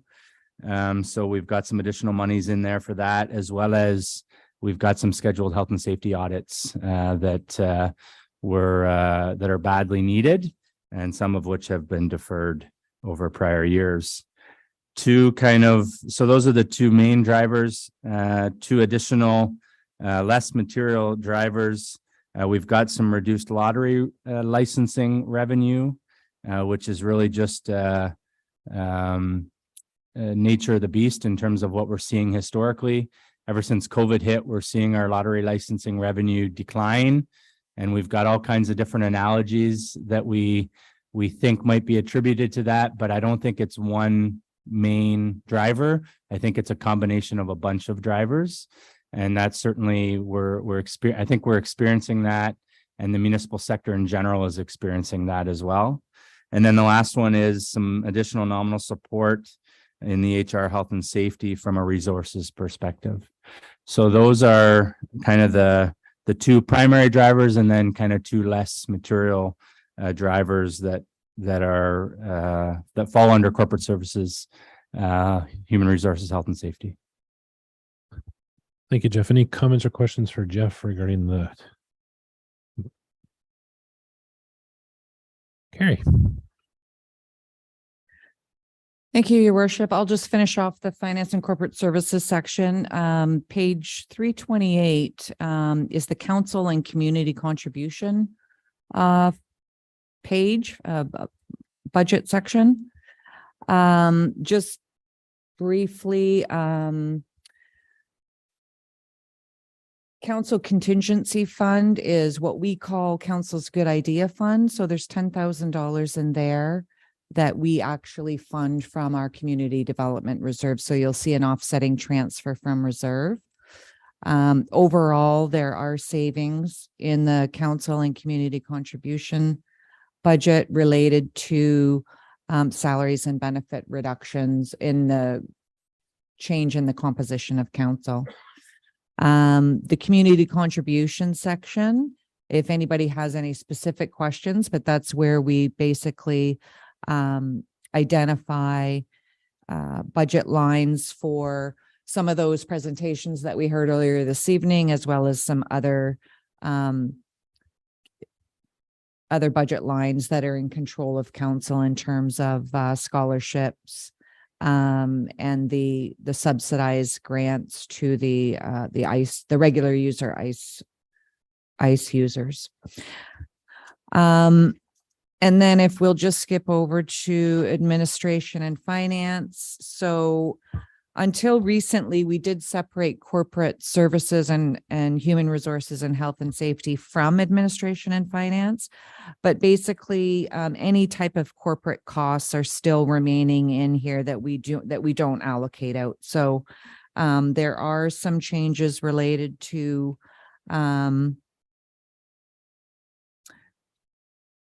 transferring from a reserve that was to offset the permanent part-time utility billing clerk / cashier receptionist related to the finance department, as well as increased benefit costs. The next page is property taxation. And in a nutshell, that's where we report our our estimated municipal tax levy for 2023, as well as supplemental taxes and related write-offs and payment in lieu of taxes. So this is more of like a revenue line. So when we see increases, that's a good thing. It's 4.3% higher than last year. The corporate miscellaneous page, I just wanted to highlight on here that this is where the capital taxation lies within our budget. And if you look to the capital program, that's where our capital taxation budget of 1.335 million is. And in addition, we do have another $285,000 that we transfer to our asset management reserve for future long-term capital replacement. In here, there is the new Dunlop Street internal loan payment. But overall, year over year, almost break even to last year in terms of those expenses. Finally, the only other division that falls under finance and corporate services, I think I've mentioned the major budget changes, which is related to the policing budget, which is on page 342. Reduction of the transfer from reserve to offset the increased cost of the CNCC cost recovery that we no longer have. However, in 2023, the estimated policing billing that we just received a month or two ago from OPP has reduced approximately $63,000. But again, with the loss of the CNCC cost recovery, we still are looking at a year over year increase that we've offset with our tax stabilization reserve, resulting in a 1% budget increase related to policing. Thank you, Carrie. I think everyone's getting sleepy and we still have a lot more to do, capital. So here's what I'm suggesting. We'll wrap up with this operating and we'll come back next week and dig into the capital because we still have lots to do and everyone's getting sleepyhead, I think. But let's do the FCS questions. We do have some members of the public. I'd like to give you an opportunity to ask any questions that's here, that's before us tonight. And then we will be pretty much at the end of tonight. So the FCF section, does any member of council have any comments or questions for any member of staff regarding FCS items? Councilor Vadabunker. Mayor Rawson, I just have a general question. It doesn't have to pertain to the FCS section. It's more of a general question. So when we get to that point. Anybody in the FCS? I have a couple. Jeff, you've talked a little bit already about shared services. I'm just wondering, what is the current situation regarding our shared service agreements with our partners? And are there other opportunities, or have we explored other opportunities to look at some of these drivers? And I know that it's a lot, but just wondering, where are we with those agreements? Through you, Mayor Rawson. So I think it's kind of a two-part question. The first part, where are we at with our existing agreements? I would say that our building shared service is a very active discussion. I think council is going to see something within the next 2 weeks on extending that, given the renewal requirement on that particular piece. There's been lots of active discussion with our friends in Midland on that. And so we do anticipate that council will see something next month. I guess it's November 30th. On that one, in terms of fire, I expect that council will see something early in the new year in terms of a renewal agreement on that particular agreement. And that really covers kind of our predominant two. Obviously, transit is an ongoing shared service, which I'm sure council or some councillors know. There has been some potential discussion about the county playing a role with a regional transit system, which would be potentially welcomed news for us in particular. And so that kind of touches on our existing shared services, lots of active discussion. The second part is, I think, are there other opportunities? Have we looked at other opportunities? The short answer is yes. Certainly as a group of North Simcoe CAOs And I also can confidently say that I know our senior team in regular discussion with their counterparts in other North Simcoe municipalities. There's been lots of discussion about potential other opportunities. I know that procurement, and I'll use procurement as an example. That's one example that, you know, we've had some discussion about in North Simcoe. It's very much a risk mitigation role. And that's one in particular that we think there may be an opportunity. And so currently, and I'll use Penetanguishene as an example, it's decentralized across our senior team. You know, what would that do? That would free up some capacity. It would mitigate some risk and potentially, and I'm just knee jerk here, but potentially in the end, financially be of value to the municipality. So the short answer is there are other opportunities that I think we should be and could be exploring, some of which have been identified in the North Simcoe Service Delivery Review that I think it's fair to say we will continue to explore those with our friends in North Simcoe. Thank you, Jeff. Any other members of council have any questions regarding FCS? Members of public, big agenda tonight. We didn't get through it all. So if you have any questions that we talked about, or we were going to talk about capital, and I know we did have one, if you have questions, pointed questions regarding any of these items, go to the podium and identify yourself and just bring up your question. Again, if you can keep it tight, succinct, and the question, I'd appreciate it.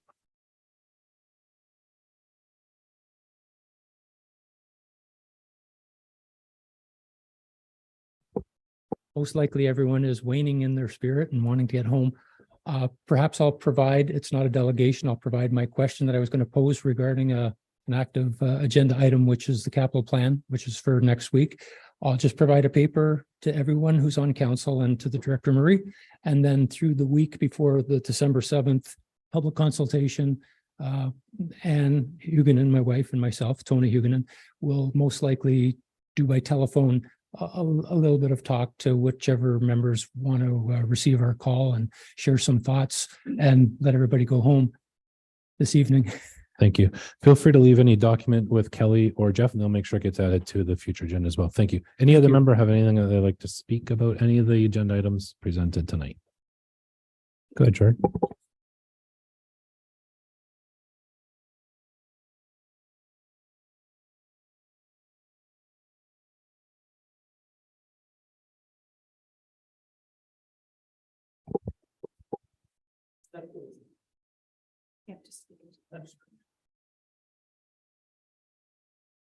Gerald Berner, I believe it's on, and Mr. Ford's proposing, a kind of a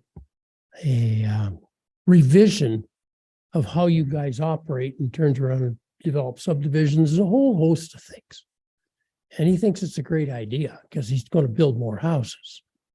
But one of the things he's commenting on is, well, I don't know whether development charges are really necessary anymore. Maybe we'll set them aside, because I'm going to tell you what to do anyway. Is that going to impact, is that a possibility? Because that's several $100,000 and we pay for a lot of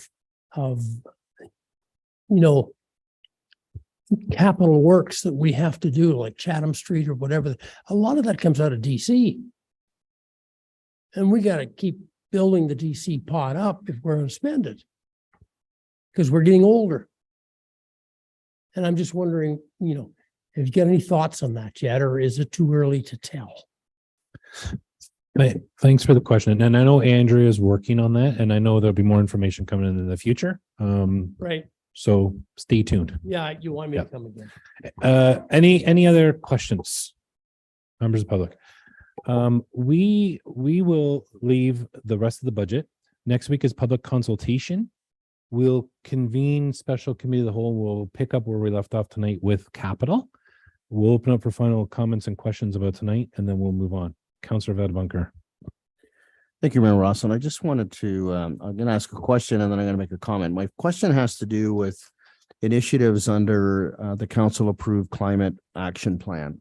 I did speak with the treasurer prior to the meeting just to mention that when I was looking at the goals and objectives across the various sections, I didn't see any reference to the climate action plan. And I know that's something that the previous council had approved.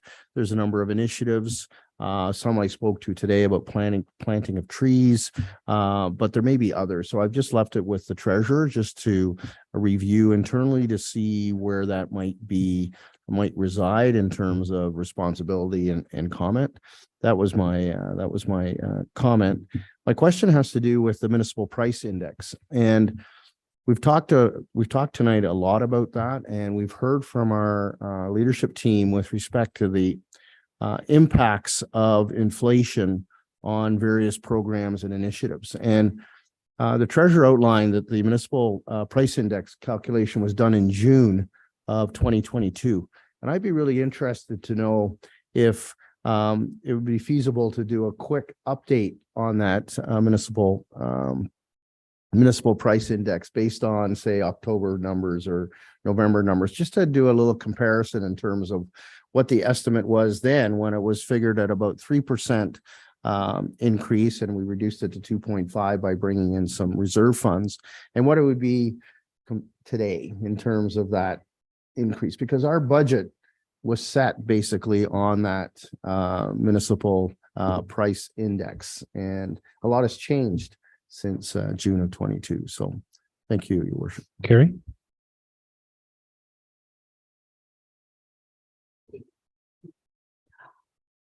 I can certainly provide an update at another budget report. Not off the top of my head, but That would be fine. Madam Treasurer, was for a and not future at this meeting. hour. I know you have to do a lot of calculations and whatnot, so I would appreciate that at a future meeting. Thank you, Your Worship. So to add some clarity to the final piece tonight, we have a motion number 5 here, the 2023 budget draft number 2. Could we add in this, would everyone be comfortable? The last line says staff amend the budget. We just put operating budget. And then next week we can add in capital, and then Jeff and Carrie have the direction to move forward with taking this forward in the next motion. Does that work? Jeff? Yeah, through you, Mayor Austin, that certainly works for us. Good.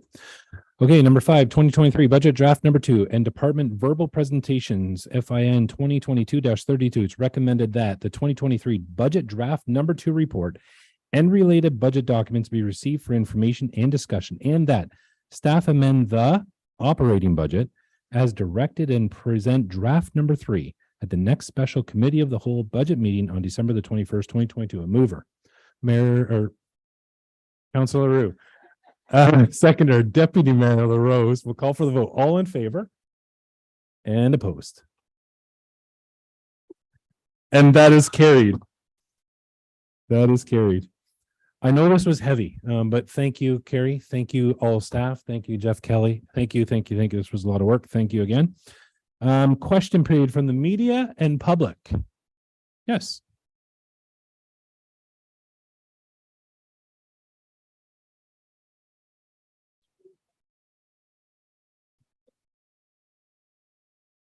Duly noted. We're going to look at the process as we move forward.